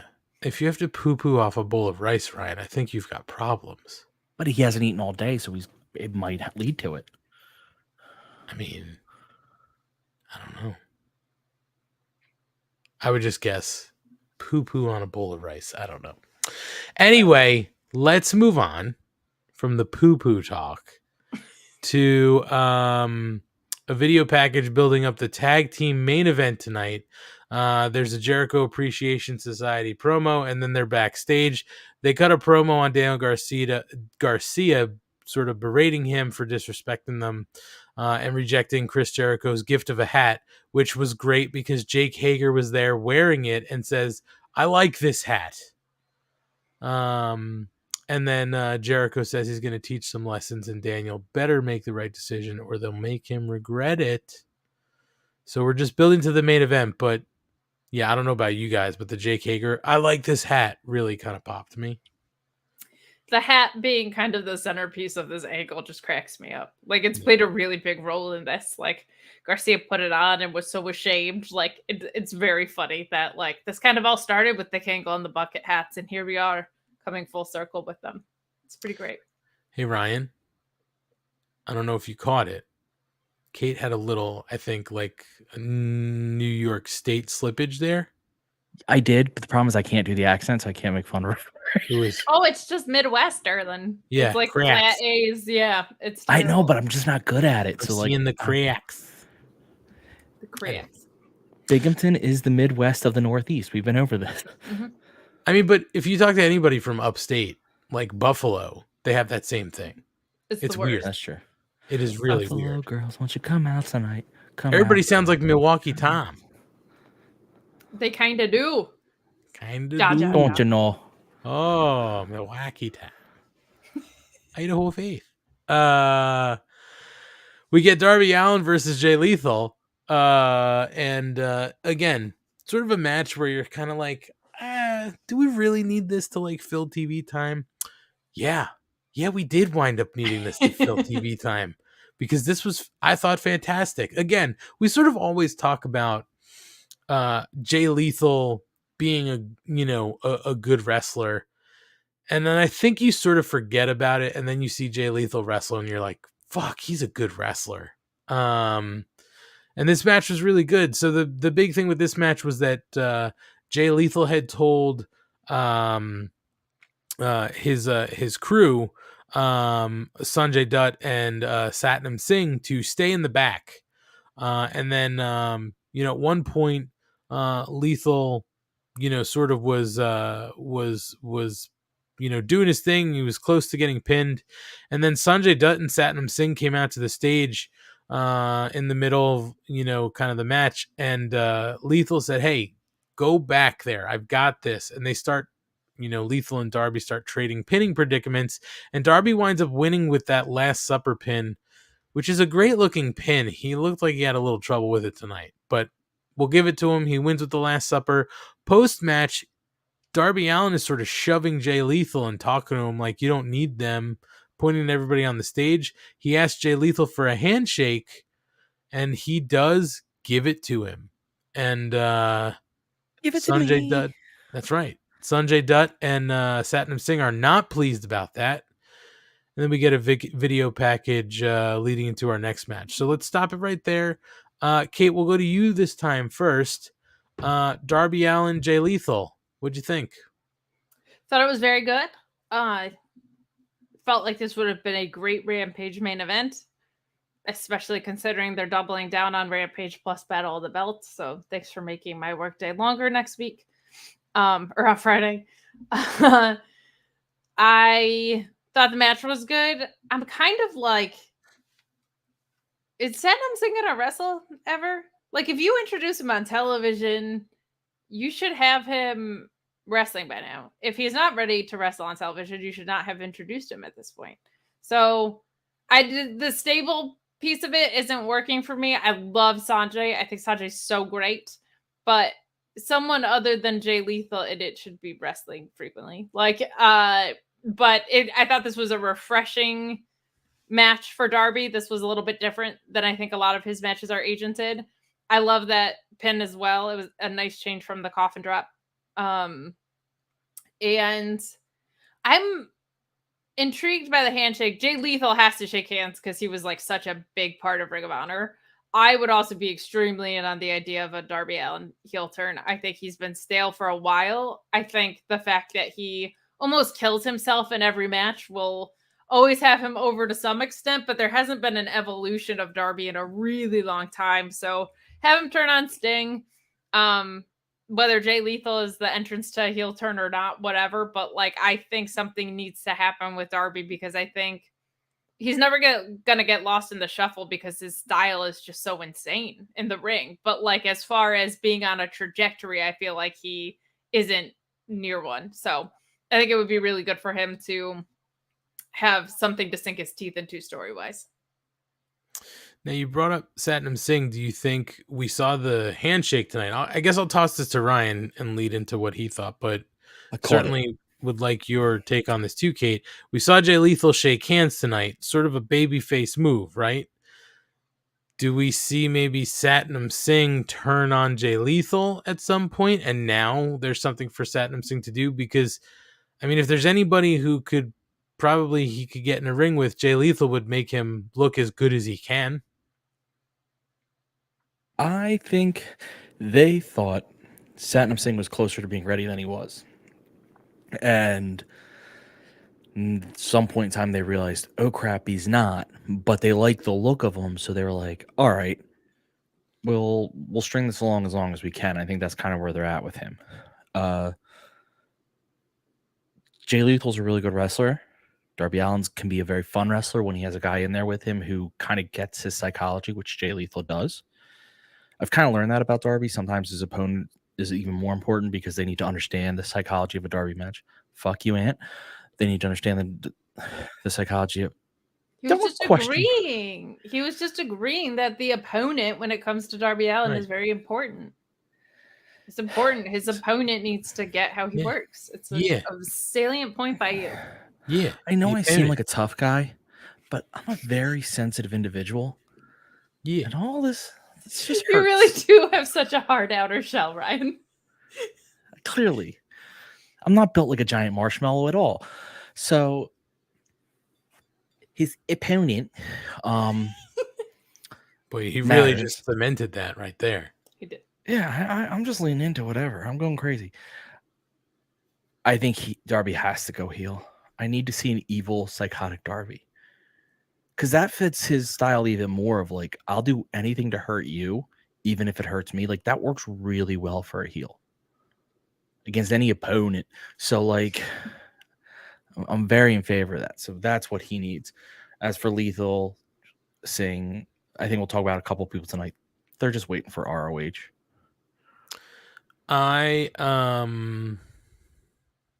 I mean, I have a feeling that the only way you could turn Darby right now heel is he would have to turn on Sting. And that's the way you do it. Unfortunately, Sting is, I think, working on the finalist of final matches with it's the final Muda. That's right, Muda. The bye Muda match. Matt's Cat versus Sting. It's gonna be great. Somebody's losing an eye. Somebody is losing an eye. I agree with you guys about Sting. I think he probably was supposed to be ready right around the time we saw the Motor City Machine come into play instead. I think is a very, very real possibility. So he does, I think, probably just needs more developmental, but like him eating up TV time when there's already a bloated roster just seems kind of silly. But Sanjay's great. So keep working with Sanjay. He'll get you there. Just like a prayer, he'll take you there. Well, we'll stay tuned on whatever's... So there was silence. I had to do something. Yeah, you can mute him. I can't. So I'm just... I mean, then you know what's going to happen, Katie's just going to mute me, and then it's like... That's true. Then one of you... thing, I just can't even... Then one of you is on Twitter, and then another one of you is giving an interview, burying the other, and I can't deal with it. So. Oh, Ryan could tweet at me on Twitter, and I'll never see it, so it's totally fine. That's a fair point. That's a fair point. Let's see. So after this match, we did get a video package showing highlights about Prince Nana and the Embassy, and that leads into Brian Cage versus Wardlow for the AEW TNT Championship. Let's cut to the end here real quick, guys. Wardlow does win by pinfall with the Powerbomb Symphony on Brian Cage to retain the AEW championship. Post-match, the Embassy comes out to attack, and they beat Wardlow down. Samoa Joe comes down to make the save, but that's not enough because they're still outnumbered. And then FTR come down to join the fray. I guess Tony got the message they're still under contract. He can book them. And FTR is able to help run them off. And then we basically go to break. So I don't know about you guys, but I will say this. I've been on the record as saying I am not a Brian Cage fan. I don't necessarily get the appeal of Brian Cage. Who better? Just about anybody in my book. But this match tonight was probably one of the best matches I've seen him work. And it was so much fun because these guys are like the same build, right? Cage actually is a little bit bigger, but they're right around the same size. And to see them both doing some of this crazy stuff, corkscrew senton atomicos, German suplexes, what was it? Not a Frankensteiner. I don't know. They were pulling out all sorts of crazy moves that big dudes shouldn't be able to do. And then the fact that at one point too, I think they were actually in picture, so nobody probably fucking saw it. But Brian Cage was basically holding Wardlow and curling him in his arms. And then at the end of the match, obviously, the German suplexes that Wardlow was giving Cage, those were impressive. But then the Powerbomb Symphony, I mean, it's not easy to get that dude up 4 times, especially the last part of the symphony. I'm sorry, the last movement of the symphony is 2 power bombs. It's like a 8th notes power bombs. So I actually really like this tonight, and we're lining up a match at Battle of the Belts between the Gates of Hell. I don't know. Agony. Yeah, it's a dumb name. It sounds like a metal band from the late 2000s. It's a terrible name. But the Gates of Agony versus FTR for the AEW for the Ring of Honor Tag Team Championships at Battle of the Belts on Friday night, which will follow Rampage. Ryan, let's go to you first. What did you think about Brian Cage? Okay, so first of all, fuck you. Second of all, because of that, you get to hear the song I was singing in my head all night, and that was Rihanna. Oh na na, no Prince na na with Brian Cage. Prince na na with Brian Cage. Prince na na with Brian Cage. Come on, man. You're just popping yourself over there, pal. Completely. Somebody I has don't to. even know if I know that song. It's Na, Rihanna. na. What's my name? What's my name? I don't know. Okay. Whatever. I'll take your word for it. This would have been how they should have got Brian Cage over. Just let him go out and wrestle good matches. That's all he doesn't do well on the mic. He doesn't have a whole lot. Don't give him that shit. Just let him wrestle. I'm not saying it would necessarily work, but it had the best chance. Because if he was doing these consistently, I might. Kate, it's not your turn. Don't correct me. Now you screwed me up, Kate. You screwed me completely. I was just gonna say I don't think his matches were good. Like, this was a good match. I don't think that only go out there and wrestle good matches only works when the matches are good. And he was, I don't think, having very good matches. I think he had some pretty good matches. I think his one against Hangman was very good. I was gonna say this was his best that I can remember since that match against Hangman, which was very good. I think he had a certain style and he didn't always wrestle it. And when he wrestles that style, he does much better. So FTR comes out and that's gonna be an awesome match. The issue with FTR and AEW is they should be champs, but they, at the same point, if they're champs, then you're literally most overact right now. The Acclaimed aren't champs. So you kind of have to keep them away because there's nothing for them if they're not champs because they're that level right now. They're kind of in a weird spot. They're too good to be feuding with most of the teams. So they need to be holding the belt. And it's like... Great. Tell a story. Yeah, they are ROH. They are, but tell a story that keeps them away from the AEW. Have them supposed to have a match with the Acclaimed and get beat down and they can't do it or whatever. Like they there needs to be a creative justification at this point for why FTR isn't going after them, particularly when their whole thing is that they're out there collecting belts. They need a creative justification for it, in my opinion. Well, I think the justification was they were helping Wardlow out, right? They wrestled some trios matches with Wardlow, so I feel like maybe that was one thing. And then who knows what the plans might have been. Oh no, that was Warjo. I think they said we're supposed to start a program with Swerve in Our Glory, but it didn't happen last week. Yeah. For some reason, I thought it was FTR. No, and then FTR was in Japan, I think, or in England. Yeah, they apparently had a They were in banger of a London, match in yeah. England. That I makes mean, my whole point being is that against Aussie Open, worth seeing. Yeah. everyone wants them to be champs. So no matter who they're feuding with, if they're on TV in AEW regularly, all you're going to hear is they should be the belts. And I'm not saying you shouldn't fix that creatively, but I will at least admit that is a difficult situation. Sure, but like people kind of felt that way about the Young Bucks, and they weren't for a really long time. Like they need a. I think right now the move is going to be like something's got to be happening with ROH soon. So my guess is they're going to say we have these belts right now. We're going to go defend them there. But right now, there needs to be a reason we're not getting the Acclaimed versus FTR match. As far as Brian Cage versus Wardlow, this was much needed for Brian Cage. This was a great comeback match for him.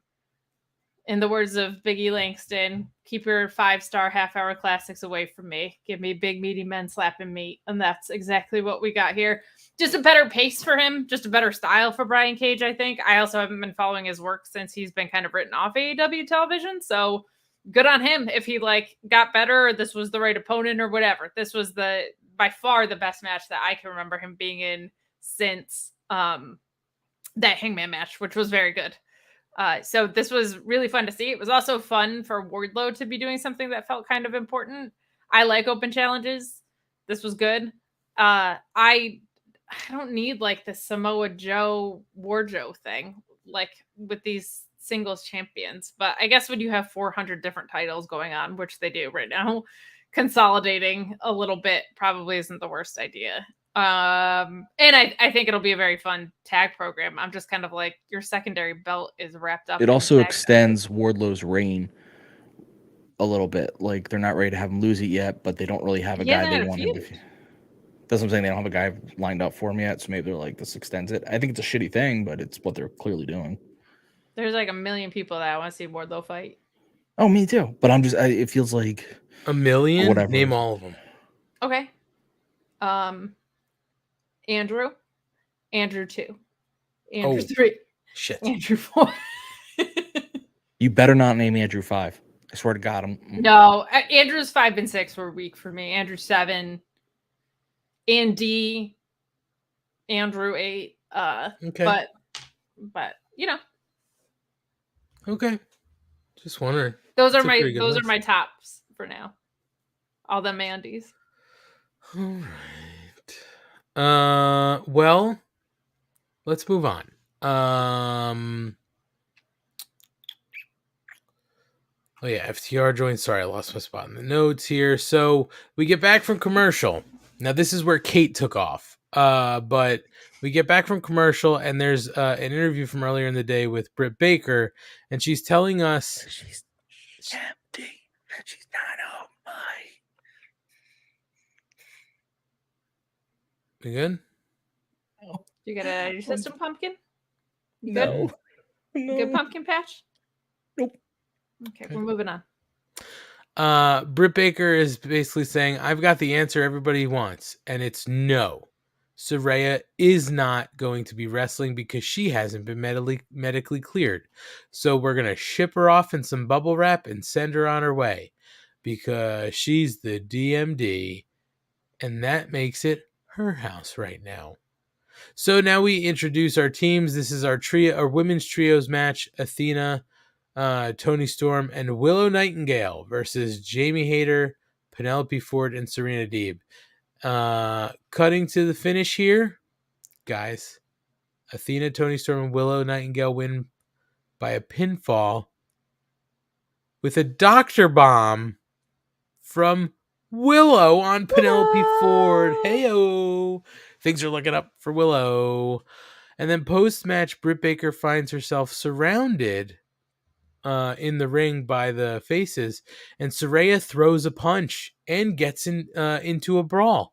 Eventually, Saraya throws Baker out of the ring, finds herself face to face with Rebel, who is kneeling, begging, "Please don't hurt me." And Saraya kicks her head off into the second row with a roundhouse kick, and that pretty much ends that. So odd, Saraya's not cleared, but she is cleared.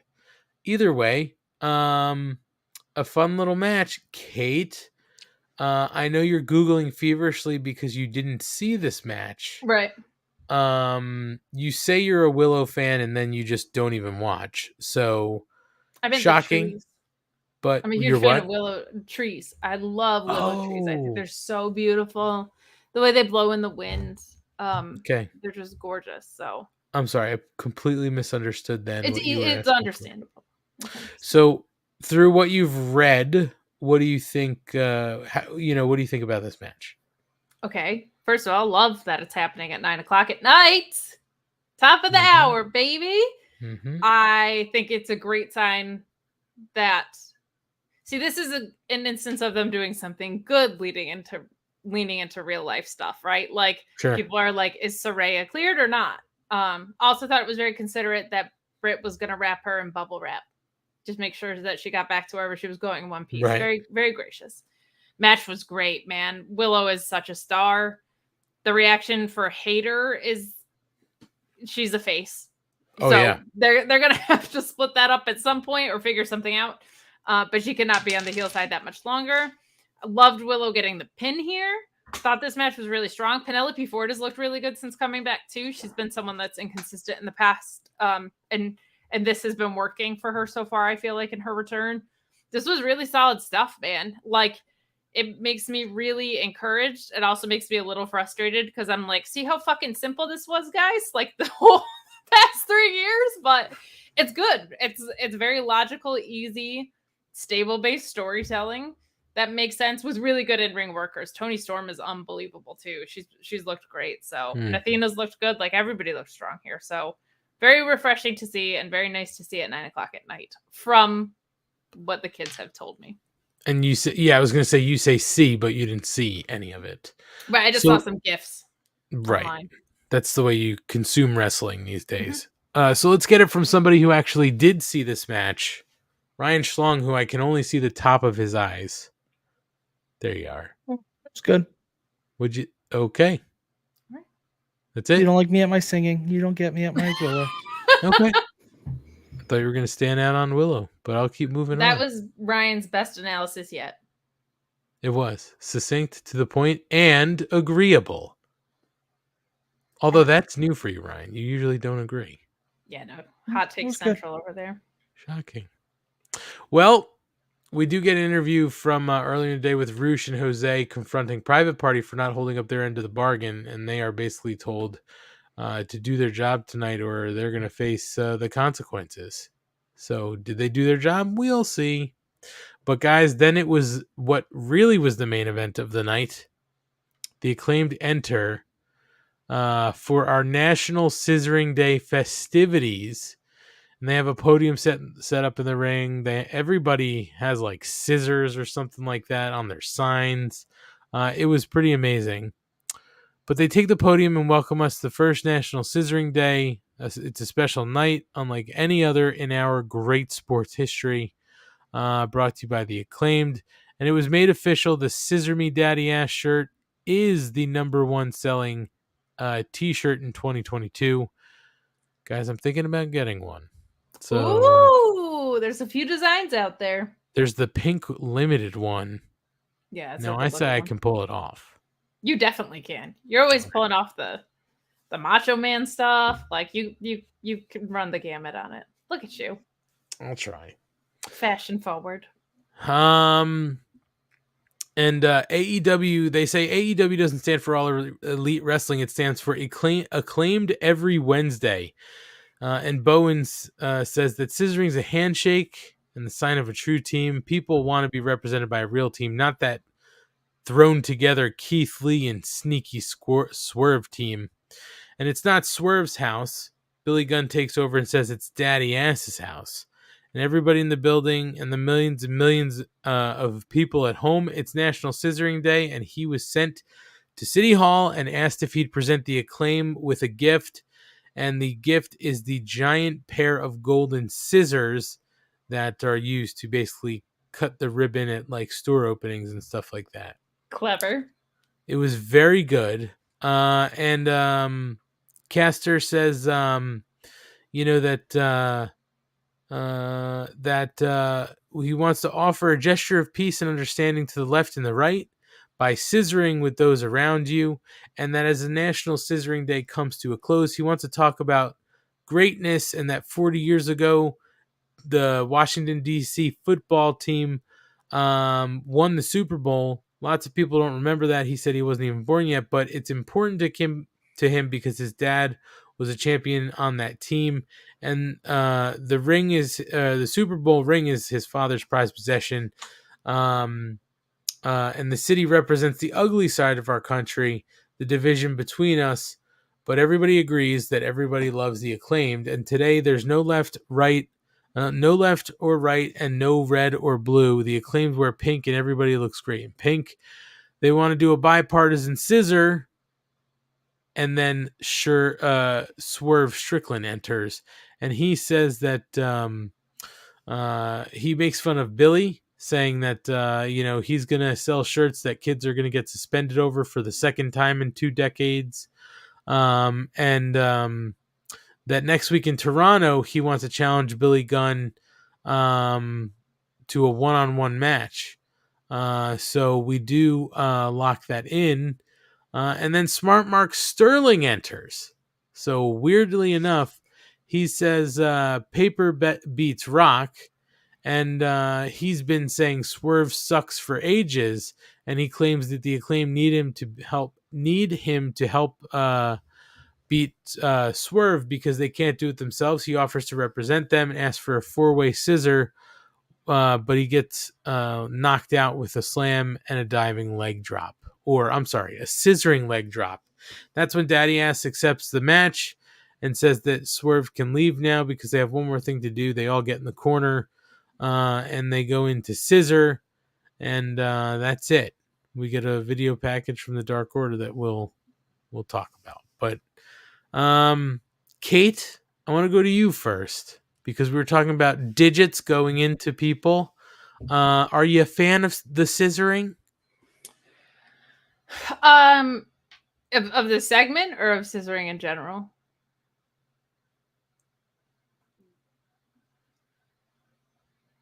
Sorry, my stuff just froze. Can you guys? No, all good. I was just wondering if you were asking for my thoughts of scissoring in general or on this segment. The whole thing. I think you gave your opinion on scissoring in general. I support it.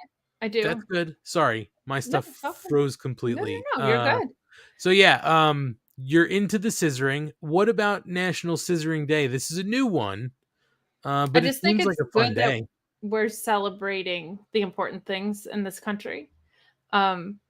This segment was long. I'll be honest. Like, we did not need to chew up this much TV time to talk about National Scissoring Day.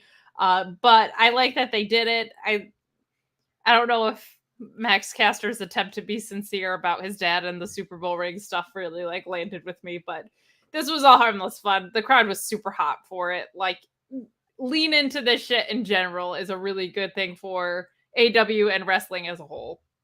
So that's super fun. I've also loved that Swerve has kind of like healed by being like, think of the kids. Like, these kids can't be going into school scissoring. They're going to get expelled, just like you got people expelled. Billy Gunn was such a great thing. I love Swerve. I think he's fantastic, and I'm excited for a heel Swerve very much so. I don't need to see Billy Gunn wrestle ever again in my life. I'm sorry. Like, I understand what it's going to set up and how things are going to move forward with this Rampage match or whatever, but I just could not possibly be bothered to care about Billy Gunn wrestling on television in 2022. Schlong, your take on scissoring in general, this segment, and also, do you need to see Billy Gunn wrestle? I'm anti-scissoring. I think What? it's offensive. I think the country should ban it. I think it's corrupting not only our youth but our adult population. Schlong. Yes. Is it just are you anti-scissoring because you're just pro-docking? No comment at this time. Those allegations telling. will be addressed later. It's very telling. Okay, go ahead. I'm sorry. The segment. Listen, this was Anthony. To me, this was Anthony Bowen's come out on the microphone segment, like to show how good he is. You were gonna say coming out party, and you stopped yourself. I blanked on party, to be quite honest. If you want to know 100% why I stopped myself, I blanked on the word party. Yes, this was his coming out party for the microphone. Like, because everyone knows he's good in the ring, but he's never been, for the exception of his yelling, known as the one who could talk. And I think he did extremely good on talking. I'm okay with the Billy Gunn swerve match because of what it's going to accomplish. And it's on Rampage, not on Dynamite, and not on a pay-per-view. Rampage. So, I mean, again, yeah, Rampage. I'm fancy like that. And one of these days it'll be in Canada, so that'll be appropriate. Well, they'd have to be in French Canada, but there's no Canada like French Canada. It's the only Canada in the land. Did you think this went too long? Because I'm with Kate, and also I see some other people in the chat. I don't remember who. I lost it. I think it's Asian Joe said this maybe went a couple minutes too long. I agree. I think it went a little long, but for the most part, people seemed into it. Yeah, I mean, maybe a few minutes, but I didn't care. I was having fun. Even though I'm extremely anti-scissoring, it should be banned. Docking for life. Ooh. Whoa. You heard it here first, folks. You did. It's also a good hammer, Joshua. It really is. It's sweet.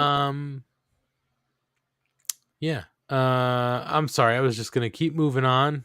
I know we're way behind because somebody jumped in and threw us off track. Yeah. We did get a Dark Order video hyping up their trios title match at Rampage Friday. So again, as we said before, Andrade's match was canceled Friday night, so they're turning it into a trios title match. It'll be the Dark Order versus Death Triangle for the trios titles. And then when we get back from commercial, Madison Rayne and Sky Blue are being interviewed. Rayne says she's seen endless potential in the women's division in the months she's been there, and she sees quite the future for Sky. I'm going to be honest. I don't know what she's watching then. But then Tay Mello and Anna Jay roll up and taunt her about needing more charisma, and Blue points out there's two on each side and challenges them to a match on Friday. They accept because sports entertainers always beat wrestlers, and then they leave. And then we get into our Hangman Adam Page versus Roosh match. And again, I feel like a lot of times it's kind of like Roosh, he's kind of boring. Like, I don't, the character, blah, blah, blah. And then he starts to wrestle and you're like, fuck, Roosh can wrestle. And so can Hangman. So this match was a lot of fun for me. Hangman does win by pinfall with the buckshot lariat. And post-match, Private Party are about to jump Adam Page, but Jon Moxley comes down to the ring. And he slides in, gets on the mic, squares up with Hangman, and says he's been waiting for this for 3 years, watching Stuttering Page, because he knew it was coming. Between the two of them, they've beaten just about everybody that there is to beat except each other. And on October 18th, in his home arena where he used to smoke and drink under the bridge outside, there will be one last man standing here in AEW. And then he said in 13 days, he's going to leave his house, walk down Vine Street, and show up at the Heritage Bank Center, break his face, choke him out till he turns blue, because he's in the way of Mox being the one true top guy in AEW and the best in the world. And he's got all the respect for Hangman in the world, for his abilities and talents, and he admires him as a person. But when the bell rings, he doesn't have any goddamn respect for anything. And he goes to leave, but Hangman calls him out, saying that if he's been waiting for so long, then why don't we just do it right now? So Mox gets in the ring, and he gets in Hangman's face, and he calls him a sweet kid and says, he likes a lot of kids around here, and he runs his mouth. But he runs his mouth, and it gets him in trouble. And Mox said he's going to let Hangman slide for this one, just this once. But this is his final warning. In 13 days, you watch your goddamn mouth. So, Schlong, I'm going to throw it to you first here. What did you think of the match, and did you like the post-match back and forth between Mox and Hangman? No, match was good. Listen, Roosh is very good. Hangman's very good, so you're not gonna get a bad match. I'm kind of with you on the Roosh thing, but he's growing on me. I want to know where he's going with the Andrade thing, because right now he's just kind of tagging along, and I don't think that fits him real well. So we'll see. But the post was great. I have a feeling I think we all know who's going to win. Yet they're giving me at least enough heat here where it makes it fun to watch. Yeah. So, and I used heat on purpose. Don't shake your head at me, Kate. God damn it. So this is real good. I'm excited for their match, and I wasn't sure if I would be simply because I kind of figure out who the winner is, but no, they've done it. And Mox is so good on the mic that he can pretty much sell anything. Okay. Kate, what did you think here? Roosh rules. This is a blast. Boom. Hard hitting. Very fun. I think it feels like some guys are just waiting around for Ring of Honor to open, and I think he might be kind of in that vein. I feel like him and Andrade being tag challengers for FTR would have been a really fun program. But yeah, match was great. Post match was fine. There's only so much you're gonna build between these two because I think we know what the handwriting on the wall is. But I liked Mox saying like, "You and the other kids around here running your mouth" was a great way to address things without addressing them. Right. And I'm excited for that match. I think that'll be really good. Okay. I think that this is a short build. Excuse me, I should talk on the mic. I think this is a short build to this match, right? Because they basically said, you're going to cash a chip in Cleveland. So I think it's in 2 weeks. I'm sorry, Cincinnati. It's in 2 weeks. But honestly, I think with a guy like Mox, you can do a fast build because his character's just like, you're in the way of me and my dreams. Fuck you. I hate you. You know what I mean? And it's such an easy. Fuck you, I won't do what you tell me. I agree, Ant. That tour got canceled, Ryan. You shouldn't make any references to that. Yeah, it hurts my heart. Seriously. So yeah, I think for that. What's that? What got canceled there? Rage Against the Machine canceled all of their 2023 tour dates because he basically cut his Achilles off. Oh, I didn't know that. Yeah, it's a super severe tear. So thanks, Ryan. Thanks for Ryan. doing that for my side. You're I didn't see him on this go around. Thanks a lot. Fuck you. You're not gonna get to listen to them. Oh my god, Ryan. Oh my god. She's mean and sexually aggressive today, Ryan. Totally. Guys, we get another backstage interview, and it's Willow Nightingale. Willow! She is so happy about her win, and she's on a roll. So, Battle of the Belts, she's challenging Jade Cargill for the TBS Championship. And that's when Jade and the baddies roll up, basically bickering about this, and Willow shoves them back, and Jade says she's already beaten Willow twice, and Willow asks, well, can you beat me a third time? And that nobody can win forever. So while she's thinking, she's going to be 39-0, what if she's 38-1 and Willow is the one? Oh, snap. So we're getting Willow versus Jade at Battle of the Belts for the TBS Championship. Should be a good match. I think Willow's going to take it.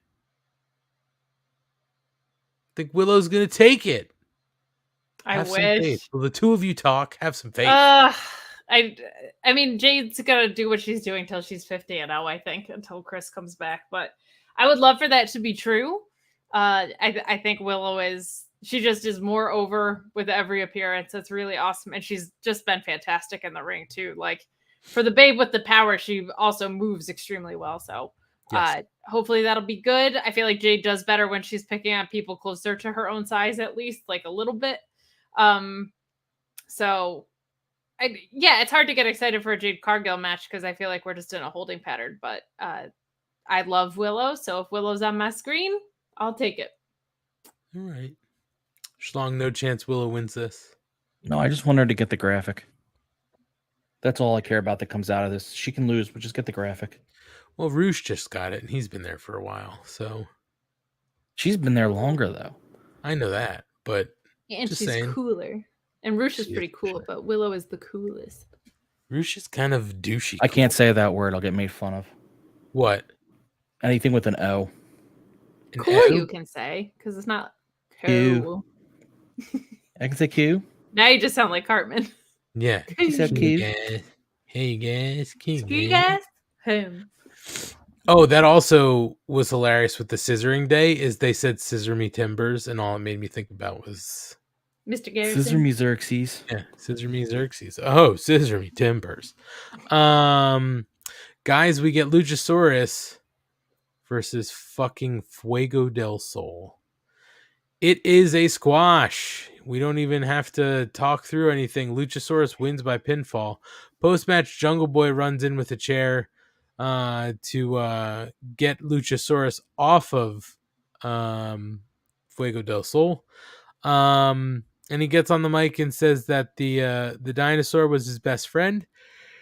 And after everything he chose, Christian Cage that's how I feel about broke this his too. heart. But it's fine. It's just boring. He's gonna break his fingers, his nose, his arm, and basically all of him, piece by piece. And you pick the time and the place. Jack's gonna be ready. Christian grabs the mic and tells Jack he told him not to come back, and it'd be easy to drop him and leave him in a pool of his own piss and blood. That seemed to confuse a lot of people. But Christian said that Jack told him to pick the time and the place, and the match isn't going to happen here in DC in front of these losers.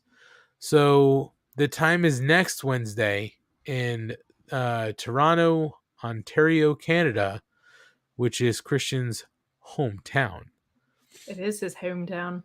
It's the hometown.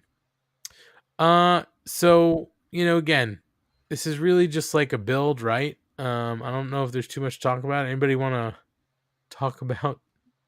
Yes, it worked. I'll just say that this feels like it's dragging on a little bit, and that I just don't really care about Luchasaurus. So this is whatever to me. But Fuego dying twice. That's a rough go of it, but Jungle Boy saying Luchasaurus was his best friend, all I could think about was poor little Marco Stunt just sitting at home thinking, I could have been your best friend, pal, but Matt he's Bowman Sammy's ran best me out friend. of town. It's true. Yeah, I don't necessarily care about this Luchasaurus angle. It was like it was over for 1 week, and then they just were like, nope, fuck you, it's back. So it's just super weird. So, Nope, fuck you, it's back. Yeah. Fuck you. All right, well, if there's nothing else to say, then guys, we're into our main event. It's the American Dragon Bryan Danielson and the Red Death Daniel Garcia versus Les Sex Gods. And I'll say this. This crowd was not... The majority of this crowd was not into Sammy. No, fuck you, Sammy chants rang out. Yep. Yeah. A lot of bad chants. But guys, we cut to the finish, and this is the 15-minute overrun here. And I just don't understand it. So towards the end of this match, Danielson,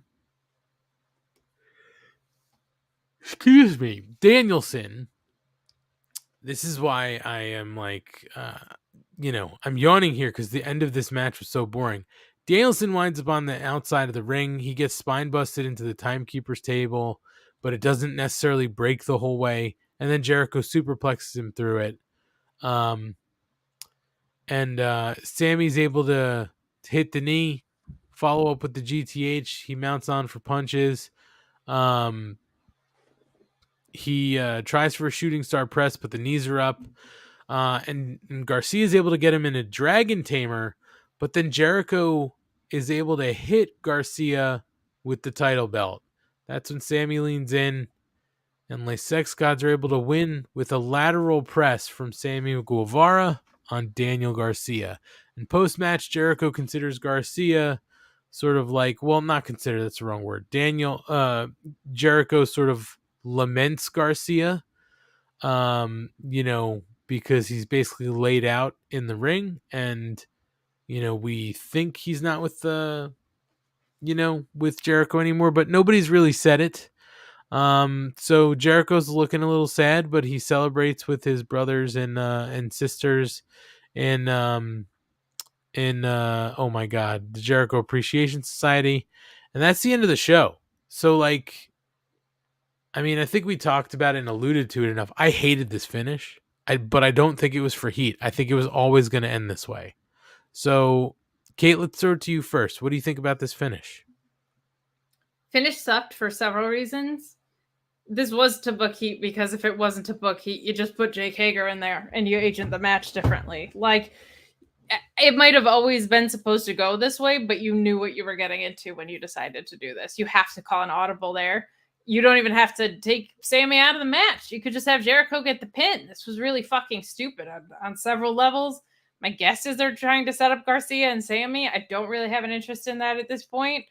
I think now you have Danielson taking a few losses in a row. That is just a stupid way to go about things. He should be as protected as your champion, I feel like. I think this was just a really dumb call overall. I thought if you're going to do a 15-minute overrun, something big is actually going to happen. This wasn't that payoff. I thought you were people shaking hands all night. I thought you were getting some sort of ROH invasion or some announcement that ROH television was coming.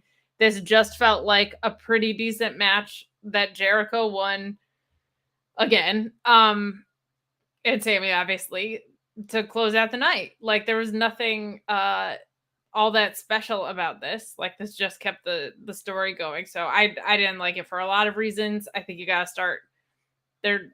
Danielson will never not feel special because he's just the fucking best ever at this. But you have to start making him feel important again. Like, this is not good to have him taking these losses to Jericho like this. So I really didn't like this. I looked at where the show started and how it ended, and I'm like, Max and Wheeler was like, put that in my veins, and this was fucking lame. Yeah, the weird thing is that, like, everything else in this match I was okay with, but the finish just blew. I didn't like the finish. For the most part, I liked what I saw for the rest of this match. Schlong, you're a heat magnet. What do you think? I mean, this definitely was for heat because at the end of the show, they lifted Sammy on their shoulders.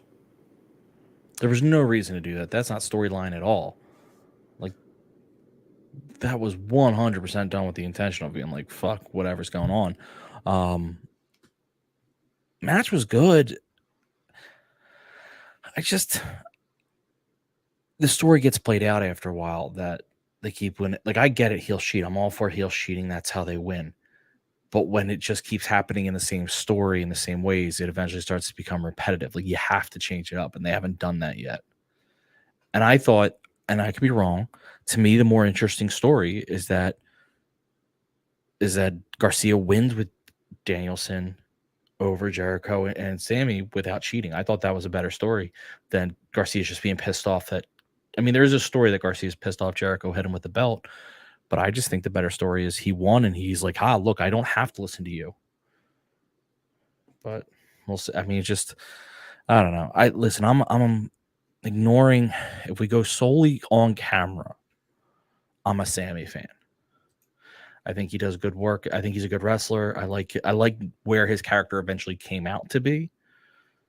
They finally seem like to have figured out how to be the right amount of annoying. I actually liked I like his vlog. He seemed like a decent guy on there. It's just his other shit I can't stand. And it's like, I don't want to deal with this backstage shit anymore. Like, just give me fucking rest. And the problem is, you can ignore it to a point, but it's costing matches and champions. And it's like, well, that's a problem. Yeah. Right. Now I can't ignore it because the guys I want to see on my TV aren't there anymore. Did you guys also just feel like I did that? Like, we had this 15-minute overrun, and I thought something was gonna happen. I thought the Elite were coming back. Yeah, I mean, if it wasn't there, I definitely thought the Elite were coming back tonight with the Acclaimed. Like, I just thought something was going to happen somewhere that would grab a headline, but it never came. You know, I thought Garcia and Danielson were going to win. I thought you were going to see Danielson standing there, kind of looking smug, and I thought they were going to bring Omega back. Like, that wouldn't have been a bad way to bring Omega back to feud with Danielson, just to like kind of get away from what happened. So I thought you were going to hear his music and he was going to come back, but apparently I was wrong. Yeah, I mean, it's kind of a bummer. There were no major surprises or anything like that, but for the most part, the wrestling was good on the show tonight, right? So Wrestling was very good. Exception of what we all said was kind of like the bummer moment was the end of that main event. I think it was a pretty good night. So we'll see what the people have to say tomorrow. But guys, just a couple of pieces of news. One, did you know that AEW is no longer airing on Warner's owned networks in Mexico, Central, and South America? That's right. If you want to stream AEW, you got to use a different source now. If you're south of the border, and I think they're calling it AEW Plus. Yeah, I think it's on Fight, right? And you get to watch it similar to what I commercials. think happens for like Europe and stuff. Yeah, so it's going to be on AEW Fight Plus, so there's still a way for people to watch it, but interesting turn of events. Maybe they're trying to test it for a larger scale. Who knows? Guys, they also announced some of the matches that are taking place at Return of the Dragon, which is Steamboat's Ricky the Dragon Steamboat's return to the ring. He's going to be involved in a 6-man tag team, right? So we know that. And the tag team is Ricky the Dragon Steamboat and FTR. So FTR are going to be involved in that match. Versus, now here's where it starts to lose me, Arn Anderson's 4 Horsemen. The first person is Jay Lethal as Black Machismo. The second team member is Brock Anderson. The third teammate is a mystery partner, and there is no fourth. So it's weird. There's no 4 Horsemen unless they're counting Arn Anderson to that, but very weird. And then I don't know why they keep doing it, but the Rock and Roll Express is going up against the Briscoe brothers. Yeah, I feel like that's not a good idea. No, a very bad idea if you ask me. Not great. So stay tuned for that. Let me see. We saw the Juice is Loose Robinson last week on AEW TV, and Mrs. Money said that he's got a dumb head and she wasn't into it. Mm-hmm. That is the prevailing thought, is maybe he's got a huge penis. Mm-hmm. Or maybe he's just really funny. I think that was the other one. Well, apparently there is massive interest, according to PW Insider, massive interest in bringing in Juice Robinson as often as possible and making him a regular. So, okay. I don't know, like, guys, I'm sort of thinking the same thing with Juice. To me, like, I don't think of any matches I've seen like Juice, like that's an amazing match, but he's serviceable. But I don't think AEW needs to continue to bring him in on a regular basis. Do you? I don't think they need to bring in anybody on a continual basis. Unless you're gonna get Cena or Lesnar, like, cap it. I think we're good. Yeah, I don't know. Guys, Miro made his CBS primetime debut. He appeared on the CBS police procedural East New York. It debuted last night on October 2nd, and the Bulgarian heartthrob or redeemer, whatever we're calling him, was part of the show. So there you go. You can go back and find it. It was East New York, and I think it premiered on CBS at 9 o'clock early on in the month. So you could check out Miro. Also, the best friends were on The Floor is Lava this week. Oh, the Netflix game show? Mm-hmm. Oh, interesting. Just letting you know.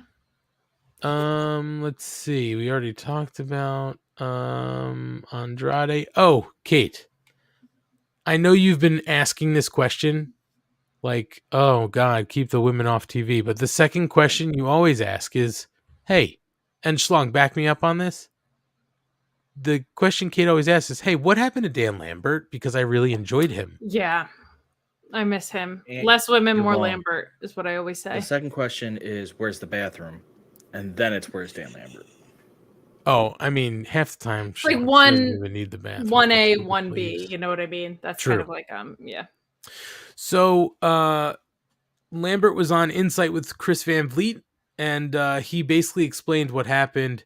He said maybe 2 months ago we finished up the feud with the Men of the Year and Scorpio Sky against Wardlow, and Sky dropped the belt to Wardlow. Sky was going to take a couple months off because he had a knee injury that needed to heal, and Ethan Page was getting repackaged to do what he's doing now with the firm and work with MJF.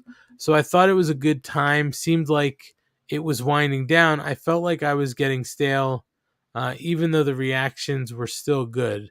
It was still fun. I grabbed Tony Khan after the show and said, I think it's ran its course. I don't want to go backward or overstay my welcome. So I think that's going to do it for me. And he said, Tony was like, oh man, sure, whatever you want. If we come up with a good idea, maybe you can come back in the future. So that explained Dan Lambert. And Kate is counting down the days till we get Dan Lambert. I mean, don't forget, they signed Paige Van Zant. Nothing ever happened to her. And Lambert did say that he'd come back if the price were right. So who knows? Maybe he said, if Tony called me tomorrow and said, hey, I have a good idea. You want to do it? I would say, sure, why not? That was what Dan Lambert said. So Kate, you keep your fingers crossed. Something's coming. He'll be back. Thank God. I can't wait to see who else he holds back for another year. Well, it'll only be the women, so you'll be happy about that. Yes. And that's all I got for news and notes. Anybody else have anything they want to talk about? No, I'll just fight everybody backstage instead. Okay, that works. Schlong, if you're good to go, we're going to start wrapping it up. All I saw was the top of your head. I just want to make sure. Okay, that's a yes. That's a yes. Kate, why don't you tell the people where you're going to be this week? Sure, you can find me on Friday night reviewing like 100 hours of wrestling. I think we're going to end up doing the Battle of the Belts post show with our AEW and Rampage SmackDown review show on Friday. So we'll be starting at midnight Eastern, and I'm going to be so tired, but back at it Saturday doing the Extreme Rules Fightful Select pay-per-view post-show. That actually is shaping up not to be such a bad pay-per-view, so I'm excited about that. And then on Sunday, you can catch me on commentary at XSiteWrestling, twitch.tv/Xsite Wrestling. Then back into our usual rotation. Tuesday, Sour Graps. Wednesday, back here. And heck, we start it all over again. Kate, did you ever use Yowza Yowza? I did not use Yowza Yowza. All right, let's work Yowza Yowza into the broadcast. Schlong, is that good for you? That works for me. That or a wooga. No, let's save a wooga. Yowza Yowza, though. I can just see it. Somebody does something crazy, and Kate's like, Yowza Yowza. I like it. I would love if it caught on and that became Kate's thing. Or Stop the Presses. Okay, well now we've just lined up like 3 months. Yowza Yowza, Stop the Presses, and Auga. Well, which one do you want to use this coming Sunday? Yowza Yowza. Yowza Yowza, yeah. We'll Okay. commit with Yowza Yowza. So, folks, tune into that's on Twitch, Kate? Is that free? Twitch.tv, Excite Wrestling. Yep. Okay. Go to Twitch, watch Kate do the commentary, and be listening. Yowza Yowza. If she doesn't use it, I need to know about it, because I don't know if I'm going to be watching. I just I've don't know used where them I'm all going to be so far. Sunday. I'm proud of myself. I know. But this one is a little different. You're going to have to find a creative way to work this one in. The awooga is just going to be, you're just going to have to interrupt somebody and be like, awooga. It's true. If I can get 23 Skidoo in something, I'm pretty sure that I can handle Yowza Yowza. All right. Schlong, where are you when you're not here? Friday nights, you can catch me reviewing Rampage and SmackDown on Mondays and Tuesdays. I'm watching Dark and Dark Elevation, and live tweeting from our account, Mark Order Pod. The rest of the week I'm there, so just send me a tweet. And so long and good night. All right. Well, I can tell you this: I'm here on Wednesday nights, and I am currently trying to convince Mrs. Money to do an all money cast after Battle of the Belts. We've done one for every one. This is a hard sell because, as Kate said, it's midnight. However, Mrs. Money is sort of charged up about the fact that Rampage will feature a Josh Woods tag team match. His partner will be Tony Nese. I was gonna say, why are we focusing on Josh Woods on that one? Yeah. So yeah, she definitely wants to see that. And then Battle of the Belts actually is shaping up to be a pretty good show, although nothing's going to change hands. So I'm trying to convince her. So stay tuned. We might do an all money cast. Saturday I'm going to see Town Concrete, so I'm very excited for that. Hell yeah. Have fun at that. That should be fun.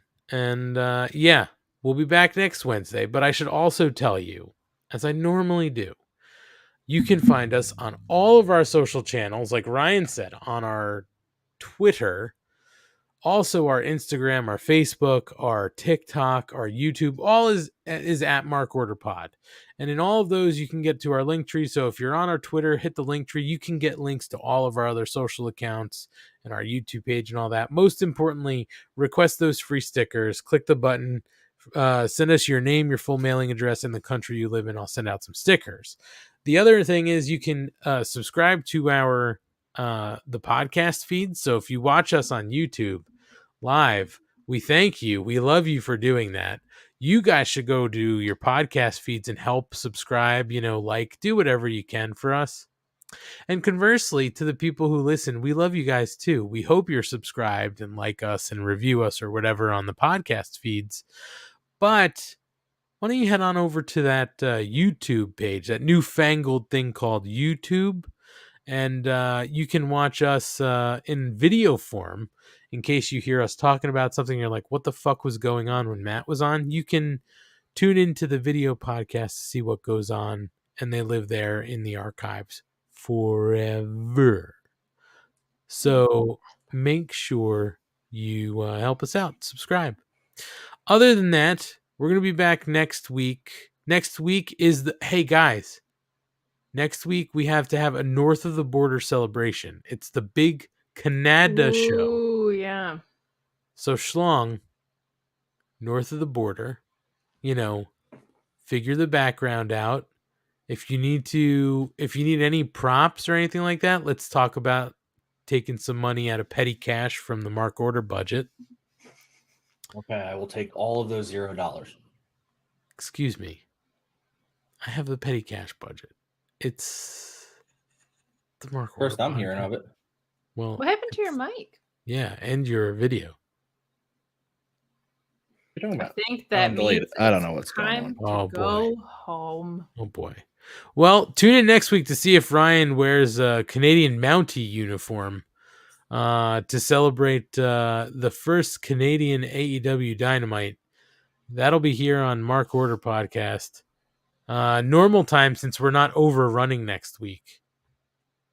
And then I guess we'll figure out what we're going to do with a Tuesday night Dynamite show, Kate won't be available since she's got to watch SmackDown or NXT, whatever. Same bullshit. Correct.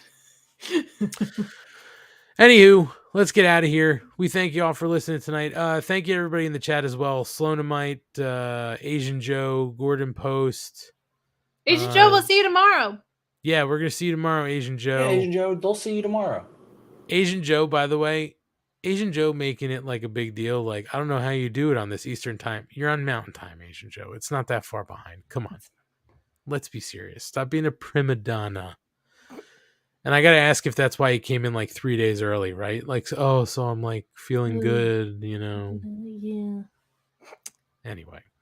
Thanks everybody who's in the chat, chatting along. We always appreciate you guys. And we will see you next week at our normal time, 10:15 on Wednesday night here on the Mark Order Podcast. Thanks, Kate and Ryan. Love you guys. Love you. We'll see you next week here on the Mark Order Podcast.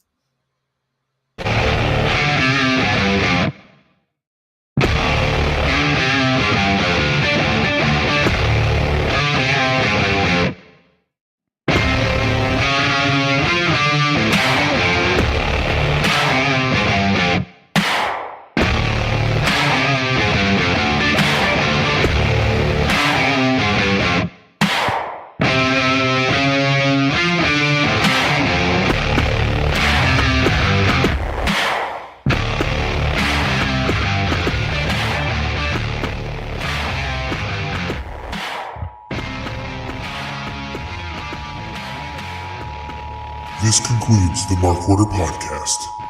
We now return you to your regularly scheduled programming. Join the Mark Order.